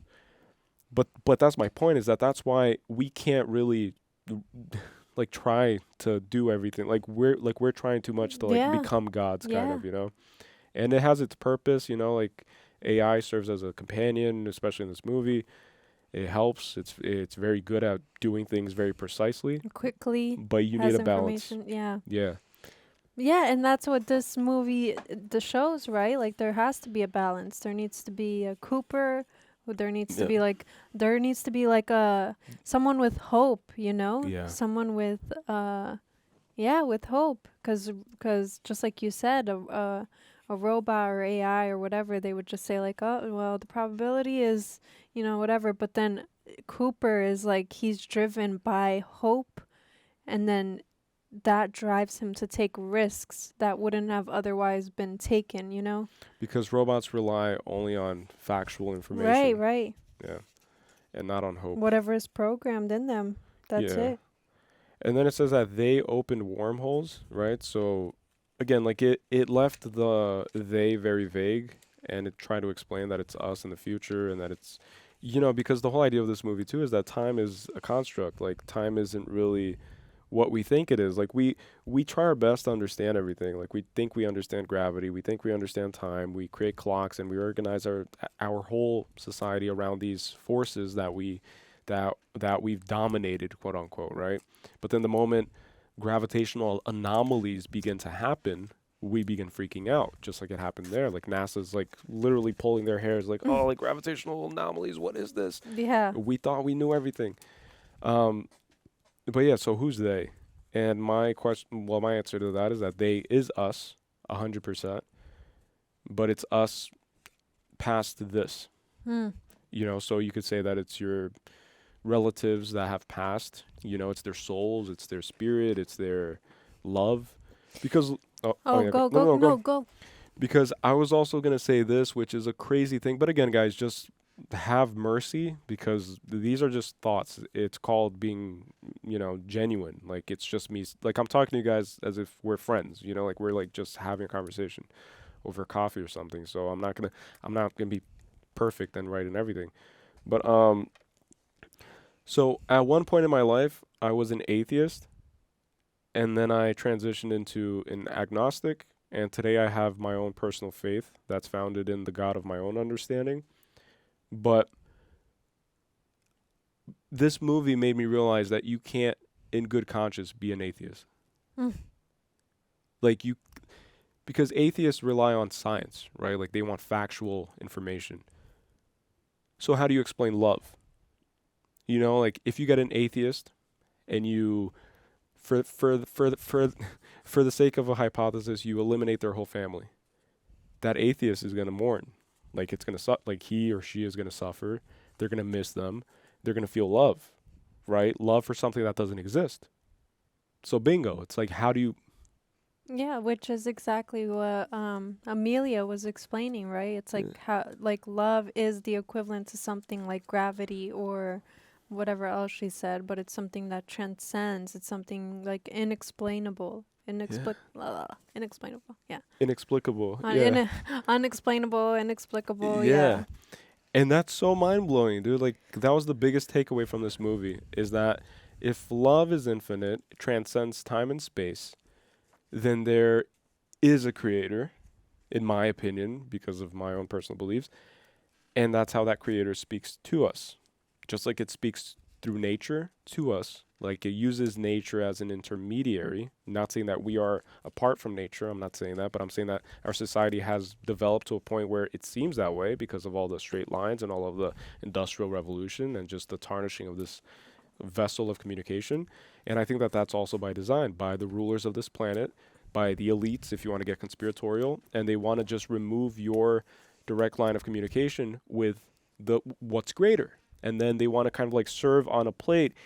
Here's science. Here's NASA. Here's rocket science. Focus only on that. And remember, don't involve your emotions and don't involve spirituality with science. But then now science is trying to understand spirituality through quantum mechanics and all that. Yeah. It's always like finding like fishing for an explanation for things. And some things just don't have an explanation by nature, literally. Yeah. And then my point with all this is that the divine force, they speak to us through love, and that becomes our intuition. So when you love doing something, that's a sign that you should do more of that, and you should continue doing it, because that is literally just a sign. It's like it's confirmation. And so by you eliminating love in this world, which I don't think you can, because it transcends time and space, it's infinite, but that's how we maintain that connection, you know. And what's interesting, right, is that we're taught, like in contrast to what you're saying, and in agreement to what you were saying before, we're taught that time moves in like a linear, you know, like basically, how do I explain? Like the future is not set out for us yet. Does that make sense? Like there's only right now, and the future doesn't exist yet. And the past no longer exists. Yeah. You know, like there's only right now. And that's how we're taught. Like we're taught that it's a linear line that you can't move forward or back on, you know? Yeah. But then this movie is literally like breaking all of those walls. It's like, it's hard to explain, but But I know exactly what you're saying. But I have this like belief, right, that I think that in some capacity, right, not completely, but I think in some capacity the future is already painted for us. Yeah. You know, it's already set in a certain direction or in a certain way for each of us individually and for all of us, like, you know, as a society, as a human race. Yeah. Like, it's already set. So any little thing you do today, like, it'll only like change it a little bit, but the overall like overarching kind of thing is already existing, but we just have no idea what that is. Which leads us into the whole conversation of free will versus determinism. You know, like if people have this destiny written in stone the moment they're born, and we have free will, but maybe it's just an illusion, you know, because maybe it's already calculated by whatever brought us here, like whatever governs us and whatever watches over us, if anything, you know, like I'm not trying to impose religion or anything onto you guys because I don't even follow any religion, and I've said this in multiple times instances. I'm a spiritual person, so I grab and take a la carte from everything that I find useful and that resonates with my soul. Again, using love to kind of guide me towards what really makes sense, and then just filtering it through my own intuition. But I think that, you know, like maybe free will is just an illusion because they know it's like, oh, he's going to do this, and then he's going to think that he can control it, and so he's going to do this to prove that he has free will, but then we already know that, and so this is going to...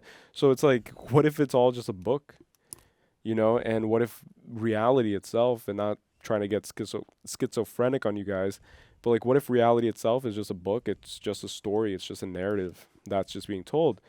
Because ever since we can remember, you know, like everybody's like, oh, like play by the book, you know, like every sport, every religion has a book. It's like you have to play by the book, follow the story, follow the commandments, follow follow the Quran, follow this, follow that. And like, you know, so it's just really like, to me, I don't have an answer, but my opinion is that we don't have free will. We have the illusion of free will, and it's given to us, this illusion, so that we are comfortable enough to do whatever it is that we have to do on this earth. To feel the freedom that I think is necessary for you to fully love. Because you can't have a bird in a cage and then have it, you know, express love or have it exercise love. You have to at least give the bird a big enough cage where it can fly freely, but it's still a cage. But the bird never hits any of the bars because it's so big. Unaware of the confinements. Yeah. Yeah. I think that that's what free will is. And that if any bird starts flying directly towards the perimeters of this cage, they'll be just knocked right back. And then something happens and there's a course correction, but you can't ever really escape it. You know. But yeah.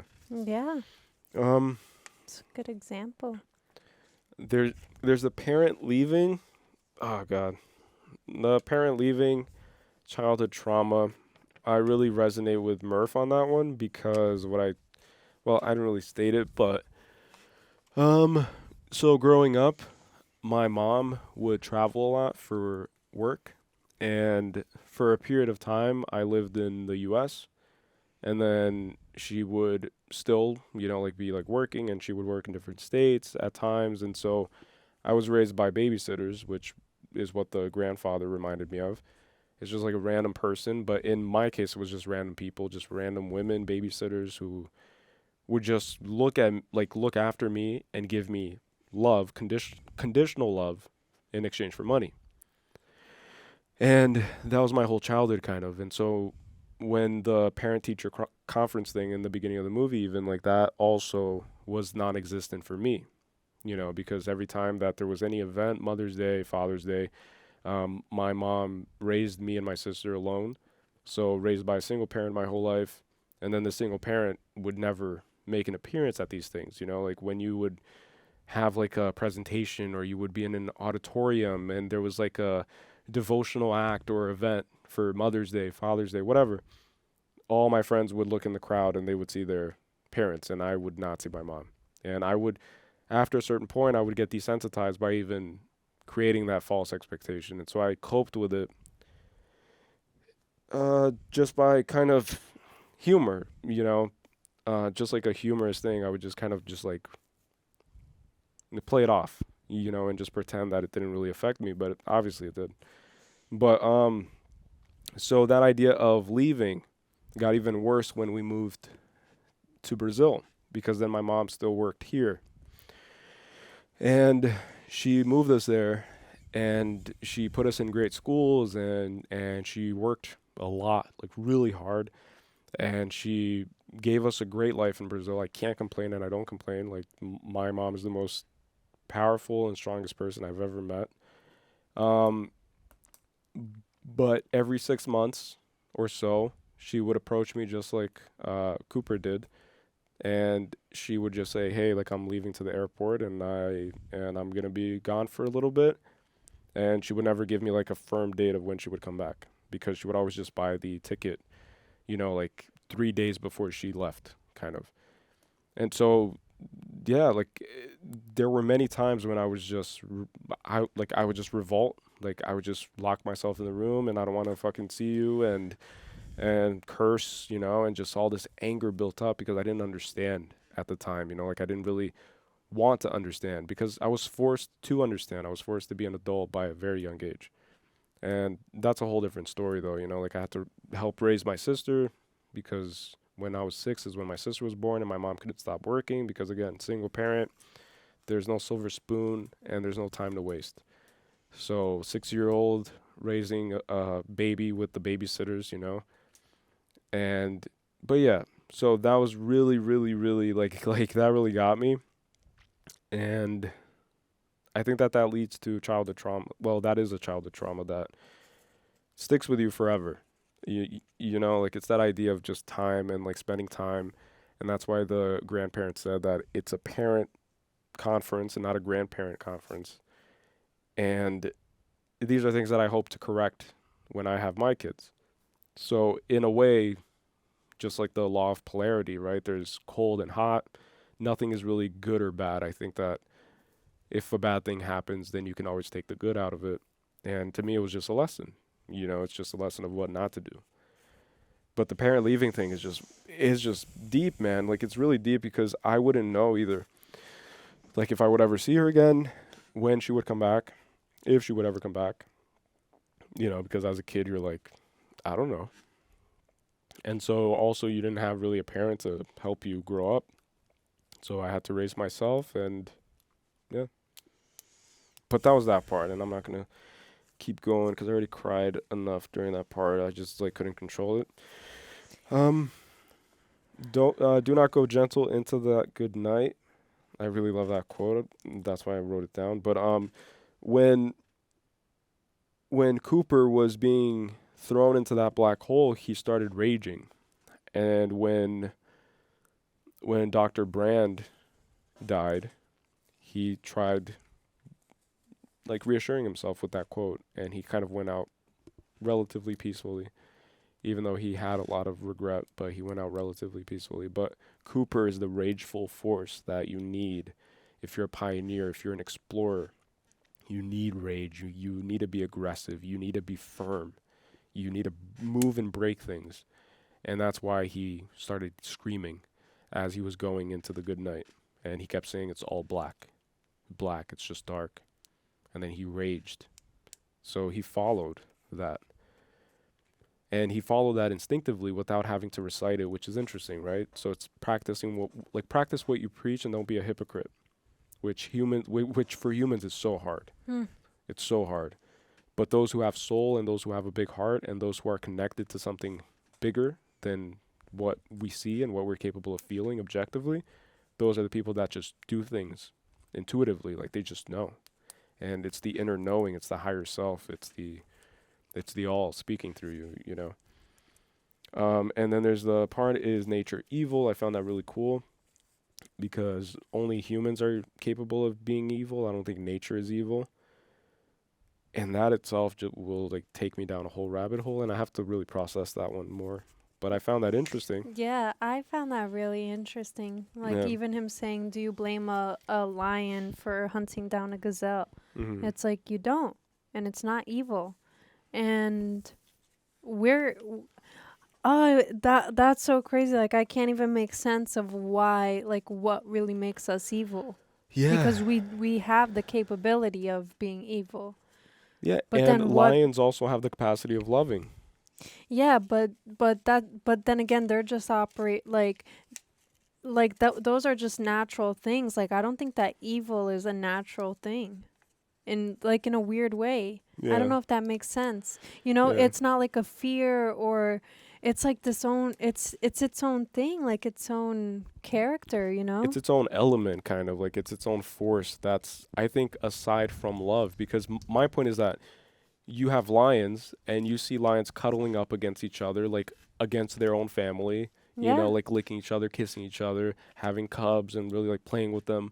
But then they also have the capacity of killing. And so we humans kill, and we automatically associate that with being evil, right? Because we rationalize things. But then lions kill strictly off of instinct, right? So then it creates this paradox. It's like, okay, so if a human kills strictly off of instinct, does that make it not evil, that act?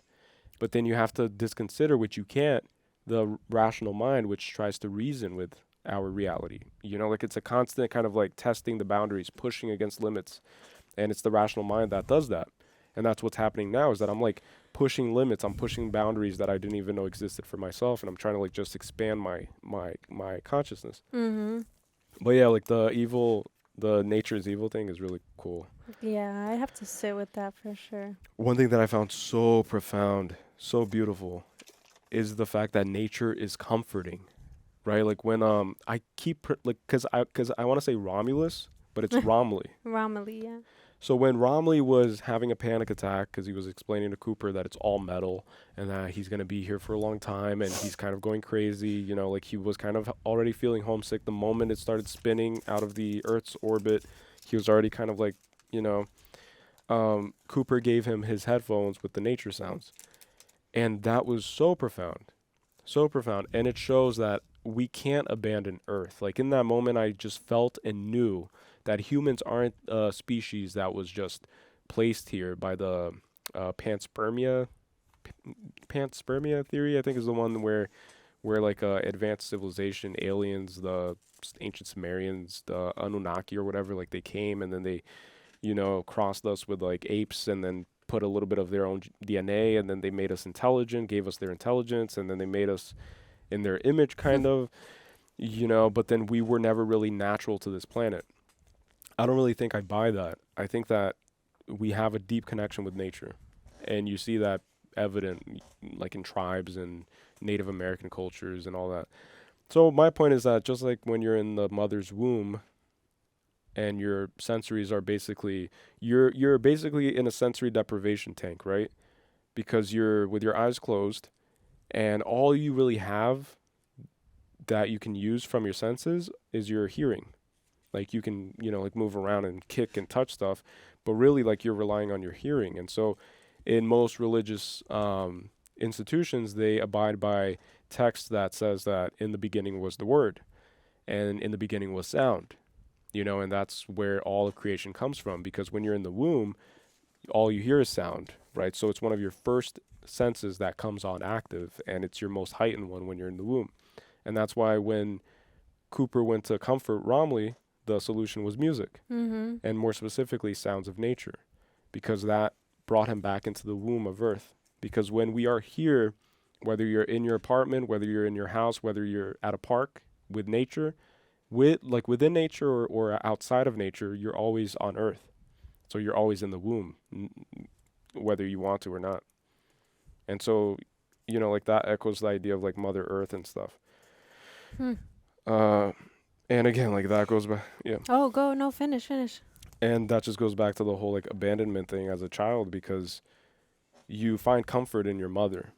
And so all of those people, for example, that grew up without a mother, which in this case was even worse, because I can't imagine being raised by a father, you know, especially a father that, I'm not saying that that's Cooper's case, but coming from like a Brazilian background, usually the more old school ideas that you have to be more like stern and like not show emotions and stuff. So if you come from a hyper masculine energy, and then you're abandoned by that, and then you're left astray, and you don't even have a mother to begin with, like that's even worse. Like that'll mess you up even more, because you don't have that like motherly nurturing thing.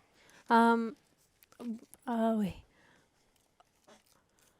Oh, I was gonna say that I think that, you know, that's what distinguishes people who neglect like connecting with nature, like going outside more and whatever, is that they're like inadvertently doing themselves an injustice, and it's those people who are more inclined, like when you're indoors, right? Because we experience that. It's like when you rarely go out into the world, like you're not connecting, right? And then my point is that you start, that's where mental health, you know, problems come up. Like that's where, you know, like all of these things stem from that. It's like it's an injustice. It's like we feel the most connected when we're in nature, connected in nature, right? So that's interesting. Like they were floating in this dark space of nothing around them, basically, and he just, you know, gave him basically a remedy. That's what it is. And that's why people even like fall asleep to nature sounds. Like I used to do that at one point, like playing like a thunderstorm, like low volume, and then it's just like this calming thing. And it just hugs you. Like sound is able to hug you. It's able to do a lot of things to you, right? Like just like at that point when they were going through the wormhole, I felt a physical anxiety manifesting in myself, like a physical reaction. Like I felt like I was on a roller coaster because of the buildup of the soundtrack, of the music. It was just like building up, where I literally felt my stomach flipping as if I was expecting a drop on a roller coaster. Yeah. And I don't think I've experienced that so far on this channel with any particular build-up scene or anything like that. And this was the first time I was like, oh my God, like I felt anxiety and I couldn't control it. And so music, sound, it either embraces, like it either brings you into its sweet embrace, or it can completely throw you off a cliff, you know? Like it really depends on how you use it. And that's why Christopher Nolan is brilliant, dude. Like this guy's a freaking genius, you know, with like Batman, right? It's like 50% of the movie's beauty is the sound effects, is the sound design rather. It's the soundtrack, it's everything, you know?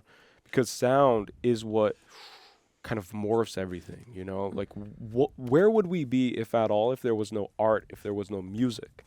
We wouldn't be anything, dude. Yeah. Anything. Like we would have been extinct, and I truly believe that.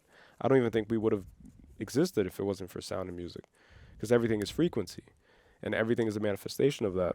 And that's science, by the way. So one thing that I highly recommend, and I don't usually recommend things to you guys to like watch on YouTube, like other videos, but if you search up cymatics, just put cymatics, CYMATICS, cymatics, and you'll see what I mean. Like everything's frequency, and you can replicate any pattern in nature using sound, using a specific frequency of sound.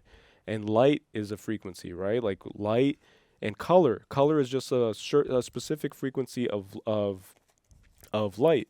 You know, so everything's frequency. Everything's like vibration, energy. Yeah, it's very interesting. I'm almost done, by the way. Gravity moves across dimensions, just like love. I think we touched on that already. Yeah.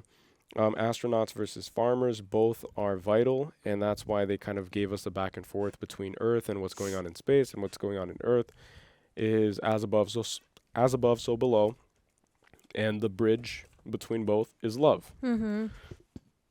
So I think it was when Cooper was going through the black hole was when Murph decided to burn the farm in order to distract the brother long enough so that she could go into the room and solve the problems of the universe.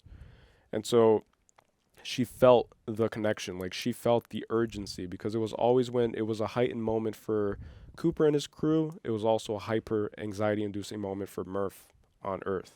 And it's because of that connection, you know, it's because of quantum entanglement. It's like no matter how much of a distance, time, space can't separate, you know, that the connection, intuition, that I don't know if I'm making sense at all during this video. No, it's like, I mean, the I'm movie's just like rambling, hard to dude. I'm just like trying to piece it. I'm trying my best. I put emphasis on father figures, which if you just isolate the script, I guess, of like certain scenes, you can see that religious undertone. You know, it's like, my father did not forsake us. My father wanted us to do that. So it's always this thing like, why, Father, hast thou forsaken me? Like, why? You know, like we do have a certain resentment towards God. I feel like every human deep down, even those that claim to be virtuous and completely virtuous and church-abiding citizens and very moral and ethical, if you crack them, what was proven in the Joker movie, or it was like proven and disproven, is that if you crack them just enough, just like Two-Face, you get that little layer of resentment and anger and nihilism and destruction and chaos. But you also have the peace and order and love and abundance, you know, but then you have scarcity and evil malevolence. But my point is that we have a resentment because all of the negative aspects of existence comes from a lack of a clear and non-ambiguous, clear proof that we are being governed and watched and protected. Yeah. But if we had a clear proof, if like God just decided to be like, hey, what's up? You know, just so you guys know, I'm the designer of this thing. And, but you know, like I'll be right here, but don't mind me. Just continue doing your free will. No human would do that. Yeah. They would all be just focused on like pleasing God, I guess. Or I don't know. Almost done. Murph's Earth lacks technological advancement, which is what we talked about earlier. It's like regressing. Black hole. Ooh, this part is crazy. So to me, and again, maybe it's far-fetched, but I don't care because it's just my thought. Mentally gone. Yeah. To me, the Tesseract, the fifth dimensional space, really reminds me of the Akashic Records. And the Akashic Records is an esoteric library that contains all of the information of both past and present and future, not both past, but of past, present, and future. It contains the information of everything. And it's a spiritual teaching kind of, is that one, through meditation, they can access the Akashic field and they establish a clear channel, which is what happened when Dr. Brand's daughter, Amelia, held Cooper's hand. It's like, that's how it was established, the hand, which I've experienced through like my kind of meditative experiences, which I'm not going to get too into, but I've held my grandma's hand, which is crazy because in this one, it's also holding a hand. And obviously my grandma passed away in 2015, but holding and establishing that connection and that channel. And then once I held my grandma's hand, and maybe this is too much information, I don't know, but when I held my grandma's hand, I began just receiving things like downloads, I guess you could say, that were not my own. Like, these thoughts aren't my own. I've never once thought about these things. It just comes. And where does it come from? Who knows? But some people say that it's the Akashic Records. Is that when one is really in tune with the fact that this 3D manifestation, this third dimensional space, is but a passage, is but a rite of passage. It's an illusion in many ways. And they elevate themselves to like a fifth dimensional vibration or whatever, then they begin accessing that library. And I think that that's what Cooper did. I think that his courageous self-sacrificing by going into the night, by going into the eye in the center of a black hole, you know, and then being resurrected on the other side as a savior, as the reason why humanity survived. And I mention this a lot because it's a common motif, because it's one of the oldest stories ever told, but that's the Christ motif, you know, it's the resurrection motif. And it's not just Christ, like you could go back to ancient Egypt and there's other examples in ancient Greece. So it's always permeated throughout our culture, this idea that self-sacrifice is the precursor for birth. Like one must die in order to be born. So yeah, like him just venturing kind of courageously into the black hole is the reason why he was able to save humanity and save the universe in many ways, because of one man's decision to selflessly do that, because he knew that he might not ever survive. Like his whole idea was, I'm going to go into the black hole and my only hope is that it'll transmit data back to Amelia, you know, like enough data, important data, so that she can transmit it back to Earth and then it could save humanity. But he survived because of that. Like you go through that alchemical transmutation. It's like you get absolute pain right? Which is a black hole. It eats up, it destroys, or it makes things disappear and nobody knows why. But then it's the courage to venture into the most darkest of all things. And what's the most darkest thing? It's the black hole. And one thing that I was thinking, and that's been pissing me off a lot ever since we watched The Dark Knight and The Dark Knight Rises, is that I never realized that the whole idea is the dark night of the soul, which is literally in the title, The Dark Knight. Dark Knight Rises. So the dark night of the soul is a spiritual practice or process that transmutes your suffering and pain, depression, and you go through a dark night, literally like depression, whatever it is, and you're broken. You're broken just like when you want to eat nuts. You have to crack the shell in order to get the fruit. So you have to break things in order to get it. When you're going to eat a watermelon, you cut it. You cut it open, and then you consume the inside. And the inside is sweet, but the hard shell has to be destroyed. So that's what spirituality is that you have to break your shell, you know, your ego, and then you allow yourself to just be open to how beautiful and infinite everything is, how complex everything is. I don't know if that makes sense. Yeah, it makes sense. I don't know. Literally going towards the end here. Can't program fear in a robot, survival instincts. Dr. Mann, rational, no emotion, heart. That's why he had an imperfect latching. It's because he's just too robotic. He's too rational, and he wasn't acting from love. He was acting from fear, which is what we see our society doing now. Like we act more out of fear. That's why there's fear mongering. That's why there's 24-hour news cycles where there's not one thing positive being communicated to you.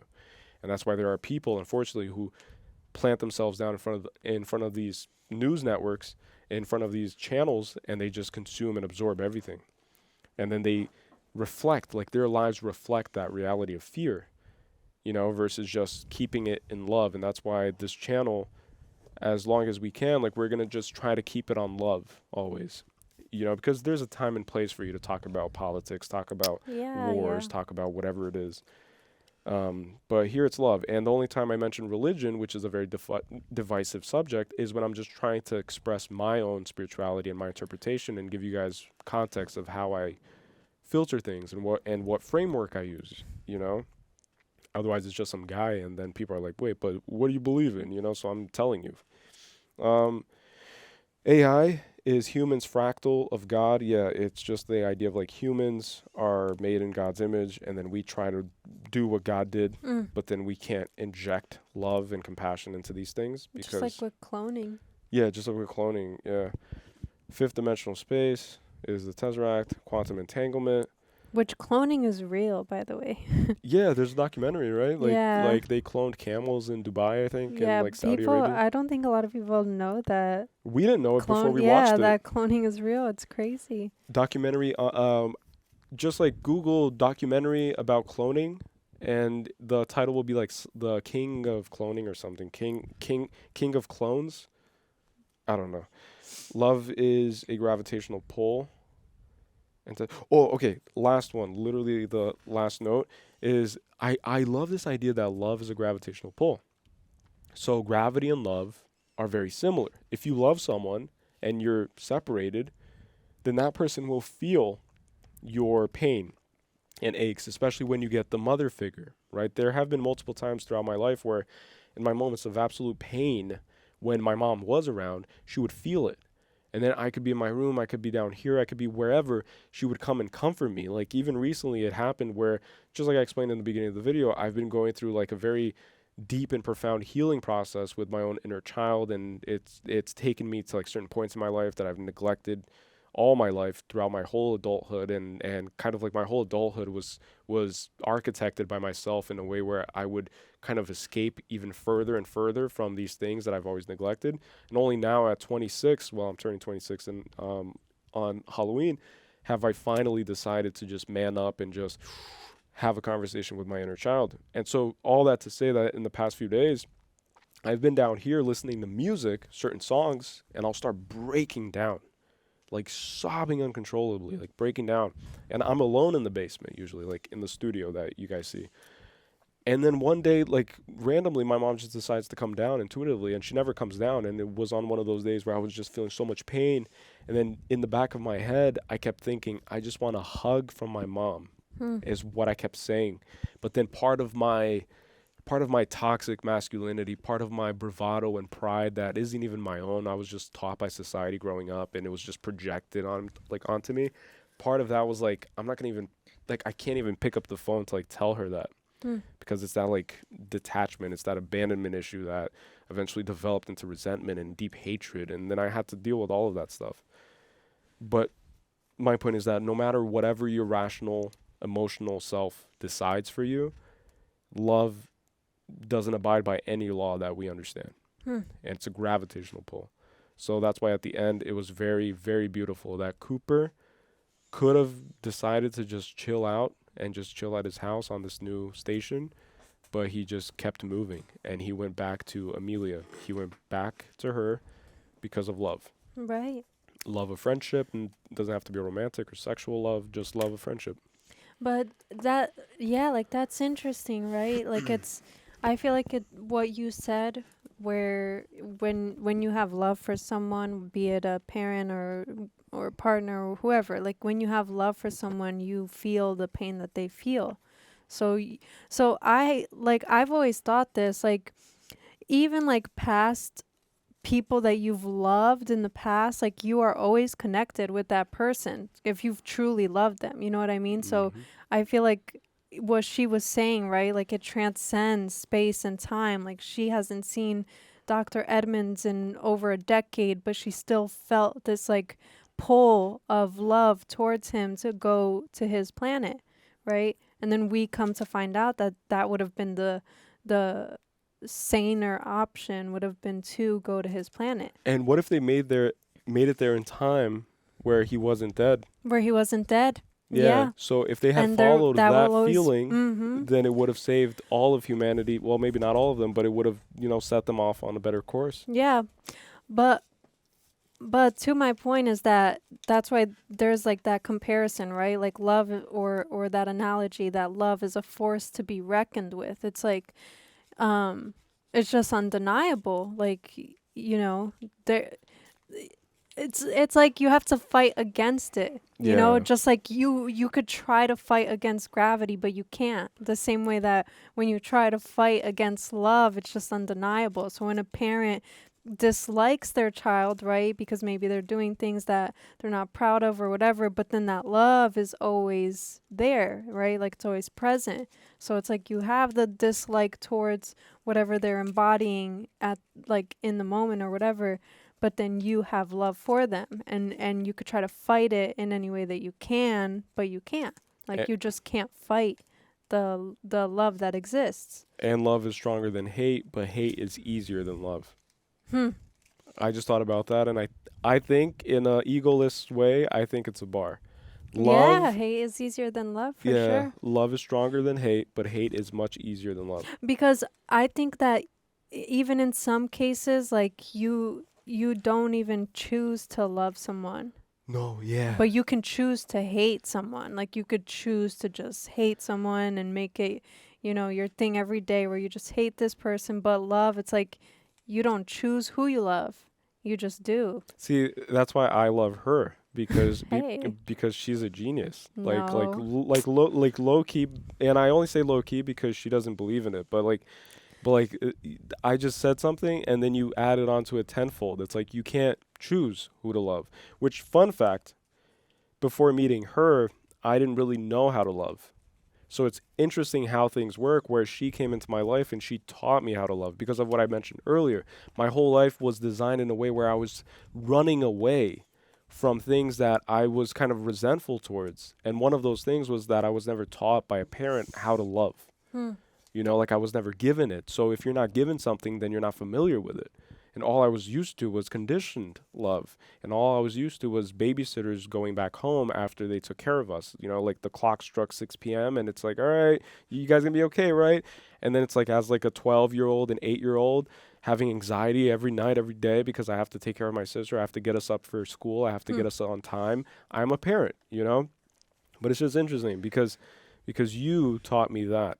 And one of the only reasons why, because I read almost all of the comments because there are videos where it's too many, but whenever it pops up in the little tap thing, I click on it and then I try to read all of them, and then I've been hearting and liking the ones that I've read so that you guys know that I've read it. But one of the things that people like about me, they said, is that I'm just very emotional, but not emotional, but just very like raw. Like I don't hold back. And you've been one of the reasons why I've even been able to get to this point. And so it's interesting that if you didn't exist in my life and I decided to be with the wrong person who doesn't have this abundance to give and to teach, then this channel could have existed maybe, but it wouldn't have resonated as much as it does with other people, because that's what being human is by just... But that's what I mean. That's what I meant about, like, you know, the future kind of already being set out for us in a way, like like there is no coincidence. So if you run into someone and then you guys fell in love and whatever, it's not a coincidence. Like it wasn't like, oh, by chance or anything. Like it's literally the way I feel. Like it's my opinion, my perception of things is that it's just like fated in a way, you know. Everyone that you encounter, almost every encounter, especially the significant ones, they're fated. Like even the insignificant ones. Yeah, but that's what I mean. I said especially though, they're just fated. I don't believe in coincidences. I just don't believe in it at all. I believe in synchronicities, and I believe in being like open to them and being aware of them, especially the important ones. It can literally redefine your life in infinite ways. Like small things that you pick up on, it could save your life, or it can end up in you just driving off a cliff. You know, it's literally signs. Like that's why we rely on science to drive. Think about that. Yeah. Think about driving as a metaphor for the human experience. You know, like you look at signs in order to decide where you're going towards. Like you have to rely on signs that you don't know who made these signs. You don't know who printed them, who put them up there. You don't know. Like you just know that this is exit 158 and I have to take it in order to go over there. And then while you're driving, you're like, all right, so where do I go now?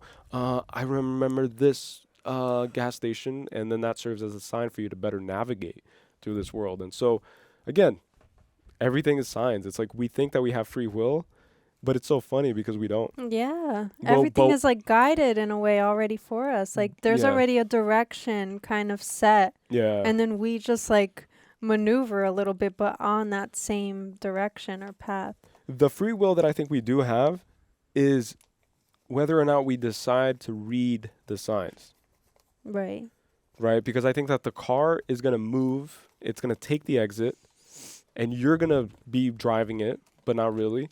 But then whether or not you really want to like read the signs and really take those signs into consideration and really acknowledge them, that's your choice. And that's why there are people who die miserable. There are people who go their whole life living a life of misery. Even if they have abundance financially, they lack anything fulfilling because they don't read signs. And how interesting, right? Like you saying that even when something goes sour, right? And then they're like, oh, I should have seen the signs.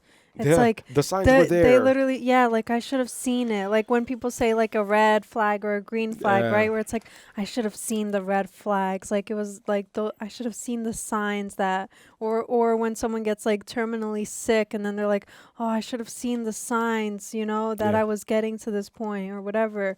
You know, it's so crazy. Like that's literally what they're, it's like, it's just like a series, like it's a chain of whatever events and it's weird. I'm only going to say this because we've seen the Matrix movie on the channel, so I'm assuming that a lot of you guys just watch all of them. But literally, the way to become Neo and to exit the Matrix is just by understanding these simple principles that we humans, everything we create and everything we do is just a reflection of nature. And so think about that. Nature was here way before we were. Right? If you're going to go through, or if you're going to abide by Darwinism evolution theory, which is just a theory, right? It's funny how like things, like science is like all these theories at the end of it, but then everybody's like views it as like a factual thing. But this theory, one of the many theories, you know, posits that idea that it's always been here. Nature has always been here, right? And so this idea like a free will also gets diminished, or complete free will gets diminished by this understanding that it's all a reflection of nature. And that's how you become Neo. That's how you start seeing things. It's like, oh, like We built buildings because we started living in caves, and then we just started like building our own caves kind of, and then they became these buildings, and now there's these structures. You know, but then it's the masculine, it's like the feminine, curves and straight lines, math. Yeah. I think that math and numbers are the languages of God, and it's the languages of the universe. It's how everything communicates, because it's universal for a reason. Think about that word, universal. You know? That's pretty crazy. Oh, I wanted to read some of my things. And I'm sorry for talking a lot. No, I just have I a was lot. talking too. Mine is really quick. No, don't rush though. When they get a flat tire and then he says, "I'm not always gonna be here to help you," like, 'cause the son says like that he doesn't know how to change it, like he doesn't know how to, like he doesn't know how to change the flat tire. Oh, and that like it was hitting me a little bit, you know, like the whole idea of just, you know, your parents. What he said to his daughter Murph, when he said like when parents have kids, like their existence just becomes about like making memories for your kids, kind of, you know. And so like I'm just like really sensitive when it comes to family stuff, like that. Let it out. That's genuinely my biggest fear. It's just like losing my family, which it's not a fear because it's bound to happen. But it's just like a sadness of the acceptance of that statement. It's like one day they won't be here. And so like even when you said like, oh, that I had a flat tire and I called my dad and he was like, oh, I'll be right there and I'll change the spare, you know? And it's just like having that, like, you know, but that they're not always going to be there. So he even was like trying to teach me how to do it, because he's like, I'm not always going to be able to, like, I'm not always going to be here to help you with these things. Yeah.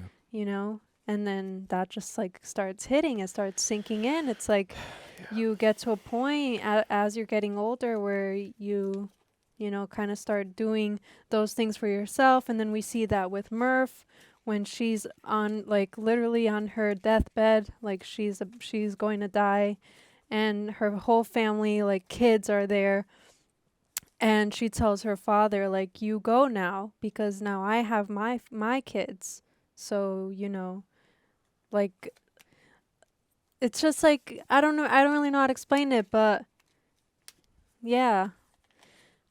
I don't know where I was going with it, but and that's why I think that it's very important to build a big family, but a united family. So it doesn't have to be a big family, but preferably like be fruitful and multiply. Why? Because when the patriarch or the matriarch passes on, then everyone, like every person in this family, will rely on each other to survive and to progress further, right? If my mother, knock on wood, hopefully she'll live until 100, but when she does pass, I'm going to be left very stranded in very significant ways because of what I've explained to you guys. It's like I grew up alone. Like I was kind of orphaned in many ways. I had to raise myself. So who do I turn to? Right? Like I don't have a strong knit family unit where I have an aunt or uncle that I can really rely on as if they're my father and mother. It's like, it's not a happy family, my family. And my grandma had 8 kids, which says a lot about humans too. It's like everybody's like divided. But yeah, like your point is very interesting because it does, you know, like that's a very hard one for anybody to really contemplate. And it's an inevitability, you know, hopefully, which is funny. Hopefully it's an inevitability. Hopefully you don't have to see your kids die before you, which is what Murph said. Yeah, but I think like also what I was trying to say is that parents will always live for their kids. So up until the point that they had kids, they were living for themselves, basically, right? Like individually, even if they had their own parents, whatever, but they're living for themselves. But then the moment you have kids, you're living for your kids, you know? So everything you do, whatever decision that ends up being, it's like it is for your kids in some capacity. Just like Cooper, like right? all And of his so decisions. and so for her at that, like in those last moments, it's like, okay, well now you did your duty because I have my own kids, so now I have to live for my own kids, and I have to spend these last moments with my own kids, and that's it.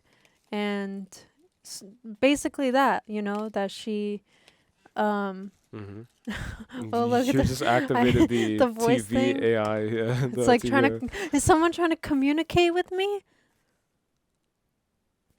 Like a future, not a future me, but like I a just got full body chills. like broke. Wait. Let's take this seriously because I think it's No, serious. I'm saying that was weird. This has never happened, by the way. Like this Yeah. isn't just like this isn't planned. That's why None of like it. my eyes were just like going like my peripheral, because I was like, what the heck? I literally got full body chills. The TV started listening to what we're saying and it started mirroring it back. Yeah, like basically like a Siri. Yeah. Yeah, I don't know, but what part were you saying specifically so I can like put this on record for the future? Just in case about we need Murph and saying that Kids, she right? was spending her final moments with her kids, and that's why she told her father to go, because now she has to make those moments about her kids. She has to live for her kids, so those last moments are for her kids exclusively. So they're not to be spent with her dad anymore, you and know? you said parents live for their kids. Yeah. All right, I'm just writing this down because this parents might be the Morse code for us, Parents live for their kids, like no matter For kids, what yeah. decision they're making, but in some capacity, it's always like for their kids. And before parents live for themselves. Yeah, before having kids. Guys, this is literally me being Murph right now. Parents live for... We're gonna crack like some type of code later. Who I don't know, knows? dude. Like, this world is already crazy enough. Like, fiction is... Fact is stranger than fiction. But yeah, I'm not like I also, this is gonna be super funny or weird or whatever, because people have like pointed it out on the channel. I don't get as emotional as like you do, obviously, on camera. Like I'll shed, like it'll literally be one tear. Like I'll feel it. Like I feel the teariness, and then the waterworks wanting to come on, but then it just won't. And I think that it's like, I think for me, it's like part of it is like when someone else is more emotional, then you just kind of have to be more grounded. You know what I'm saying? Like you have to be more like, Yeah. you have to be like the serve as a Rock. Yeah. Yeah. And then the Rock.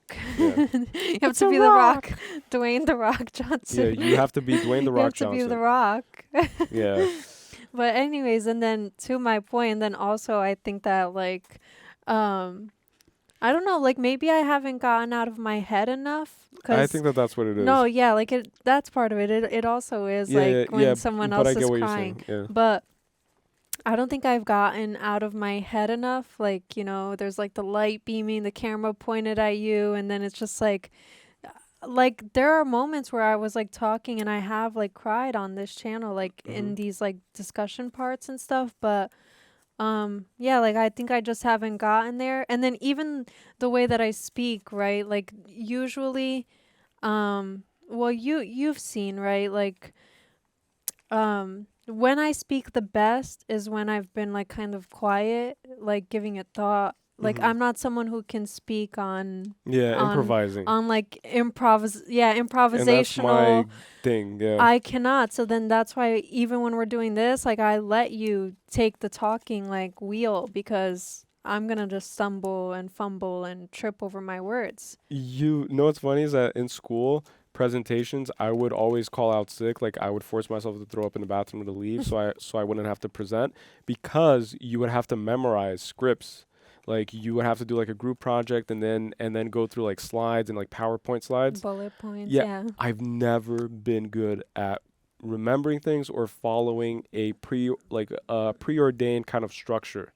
I've always shined in philosophy class in high school, because in Brazil you take philosophy in like freshman year, and I've never studied. And I'm not saying I'm like a genius in philosophy, but I would just like listen to the class, and then I improvised. The whole answer was improvised. None of it was followed by the book. None of it was like, what did Socrates mean or whatever? And then textbooks like, Socrates meant whatever. It's always like, because by this logic, you can kind of imply. Always improvised. And that's what I love to do. But I'm bringing all of this up because I feel like I just needed to address it, you know? Yeah. I don't know why. But I just felt like I needed to say that.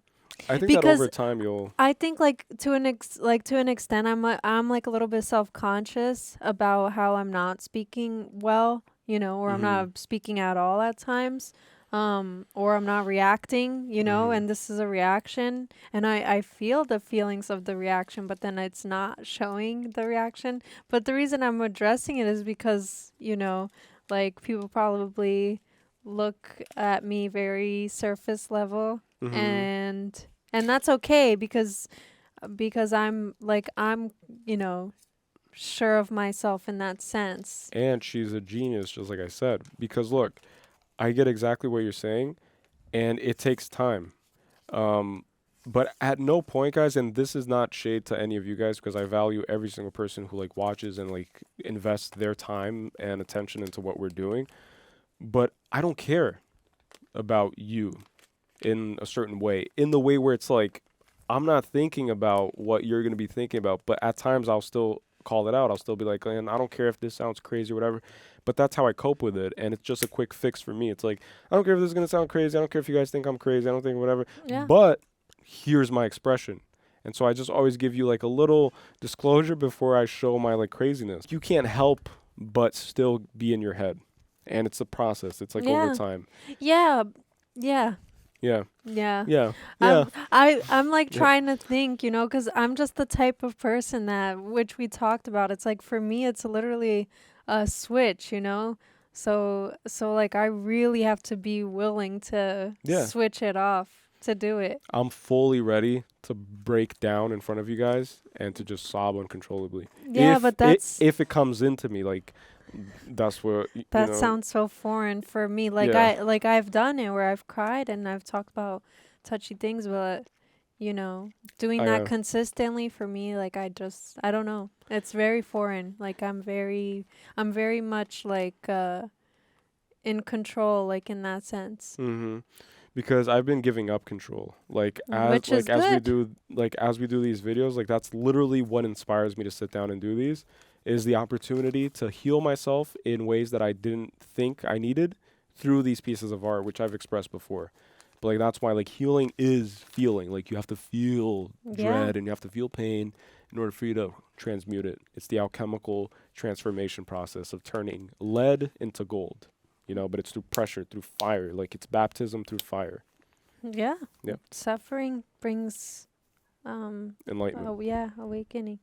I'm going to just zoom through this, but I like that, you know, they were telling Coop, like, they chose you, like, something sent you here, or he was telling himself that, rather, like, something sent me here, you know, like, something, and it was himself all along. And we saw Matthew McConaughey speech, right? Like, I forgot when, but it was, like, one of those, like, it was supposed to be, like, a motivational video, and we watched it, and he said TikTok. that his hero is the man 10 years from now, like himself 10 years from now, and he'll never be like he'll never be his hero, and he'll always have another hero like 10 years from now, which is himself. And so he chose himself, which we saw. Like he sent himself there. He was the one who guided him to, like, it's so crazy. See, like, it was like this full is what I mean moment.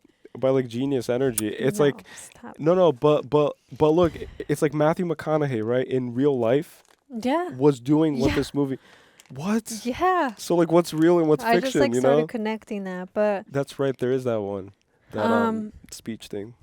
Then the line that it was like he has kids, right? So he has to live for his kids to save them, right? And then Dr. Brand tells him, well, then you have to get out there and save them. Not out there like staying with them and save them. Like you have to get out there.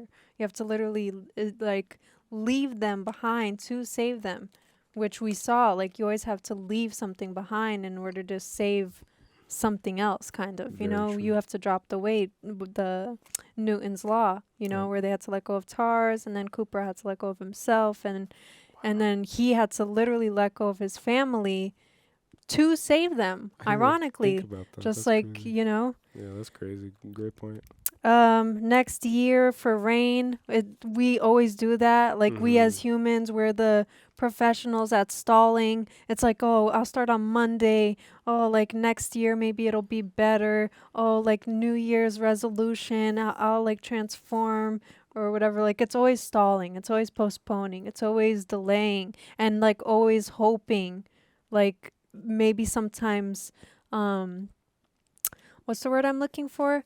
Foolishly, like maybe sometimes hoping it's delusional to just hope and not take any action. So every time that we say like, you know, we have that hope where it's like, oh, next year or next month or next week or whatever, it's like that it can only change when there's change. And no one's coming to save you, and it's easier for you to put all your hope and faith in your own salvation in someone else's hand than it is to take on that burden and responsibility and the weight of your own salvation, right? Which takes work. So it's back to the whole like it's easier to hate than it is to love. And that's why it was like a contrast between the grandpa and Cooper. It's like he was the one that, like, the grandpa was kind of like, oh, you know, was the next year kind of person. Like, it'll rain and things could get better or whatever. We'll just wait and see. And that's all. Like, we'll just wait and see. It's in action. And then Cooper is like all about the action. And the son said the same thing towards the end. He said like, oh, like next year will be better or whatever. Yeah, exactly. And then Murph is the opposite. So they're literally contrasts. It was like supposed to be a spitting image of each generational curses. Yeah. It's like breaking generational curses. The son inherited like whatever the grandpa kind of passed on in that sense. And then he was like adapting to the life as a farmer. He was just accepting it, kind of, you know, whatever. And then Murph was like, you know, lived her whole life was like trying to save humanity. This child, literally a child. A child saves child the world. that grew into a woman eventually, but she started as a child. Her dad left. She knew the fate of the world, that they, you know, that it was probably going to be the end as time was going on, and her dad wasn't there to save her. I'm not always going to be there with the flat tire. Wow. If Murph hadn't taken it into her own hands, none of it. So he was a savior to some extent, like a hero, and so was she. Wow. And in many ways, all humans, they abide by what Tom did, right? It's like you inherit the lifestyle, the choices of your ancestors. It's like if your dad is a doctor, then you're going to be a doctor. If your dad's a lawyer, you're going to be a lawyer. But what Murph did, which I think is the only right way to successfully raise a child, is to ingrain in them, inject into them the essence of who you are. Yeah. And then allow them to determine what their lifestyle is going to be. Allow them to explore using their intuition, using love, to gravitate towards what they love, you know, but the essence of the exploration of the, like, I want to save the world. I want to explore. I want to push boundaries. I want to be creative. I want to retain my childlike innocence, which is what saved the world, is a childlike innocence that in spite of all the suffering, in spite of the abandonment, in spite of everything that Murph went through, she still retained that innocence, that childlike creativity, which allowed her to push against boundaries, while all of these already established and kind of dead minds around her are like, no, like there's no hope, whatever, because my father tried it and he tried to solve the equation. Murph is like, I don't give a flying F. Like, I don't care. Yeah. I'm going to test it myself. I want to see it for myself, kind of thing. With knowing that her father probably failed and wasn't going to come back. Yeah. Literally. What's interesting too is that when he decides to communicate with her, right, like through that like bookshelf, like tesseract, whatever thing, right, he communicates to her through Morse, which is how she was interpreting it. So he was like, oh no, it's supposed to be like numbers, right? Binary. When she was a kid, like he was saying that it was binary. And then she was saying like, no, it's Morse code. Like I think it's Morse code. And then instead of like communicating in the way that he thought, would make sense, like he communicated it communicated it in a way that she would receive it, you know? It's like you have to, in order to communicate an idea to someone, you have to speak their language. You have to speak as a child. No, that too. But then you also have to speak the language of that person 100%. For them to understand. Not like literal language. It could also be language, but also the way that they're gonna interpret it. So it's like, explain it to me like I'm 5. You know, exactly. That saying. Yeah, it's exactly that. Wow, that's profound. Let's see. That's so profound. I think that there has to be, we were like talking about like skepticism at some point, but when you're an explorer or a pioneer, because we were saying, you know, like the skepticism, like weighing out the pros and cons and stuff, but there has to be a balance, and there is always a balance of skepticism and curiosity. So you have to explore both always, and sometimes you unwillingly explore both. So it's, you know, a subconscious thing. Like you are already like thinking of the skepticism, right? But then your curiosity can rule it out, or vice versa. It's like you're curious, but then your skepticism can rule it out. You know what image came into my head? Do you know how like people walk through jungles and they're like cutting through it, and they're like walking and they're cutting stuff in front of them in order to continue moving? So their legs serve as curiosity. So curiosity is the driving force, and then skepticism is the filter. And so you use curiosity as the engine in your car, but then you use skepticism as the wheel. Yeah. And so you steer past bullshit essentially, so that you don't get you know, like flipped over, or you don't get. But I don't know at what point we were saying it, but I think it was like when they were trying to decide like what to do, and then it just came down to like, are you going to be skeptical and then not take the risk? Or are you going to be curious? And are you going to be kind of like on that mission? It's like set, you know? And you need both to have a balance. It's them. When did they say it's them? Oh, Cooper when said it. Yeah, no. Dr. Brand, Amelia said it's them. When she was shaking the hand. I just wrote that down. I swear to God. I was like trying to make sense of that. Like she just said it's them, and then I put crying. Like she just started crying, saying it's them. But then the full circle moment at the end, which I like immediately pieced through, right? Because they were talking about a black hole, and a black hole, they said, right? It's like a hole here, right? And then you fold it over, and then there's like a hole on both sides. So he was already traveling like through that black hole in the moment that they were still outside of the black hole. Yeah. You get what I'm saying? It's a trip. It's like they were traveling out, or they were traveling through it, or outside of it. They were traveling through a wormhole.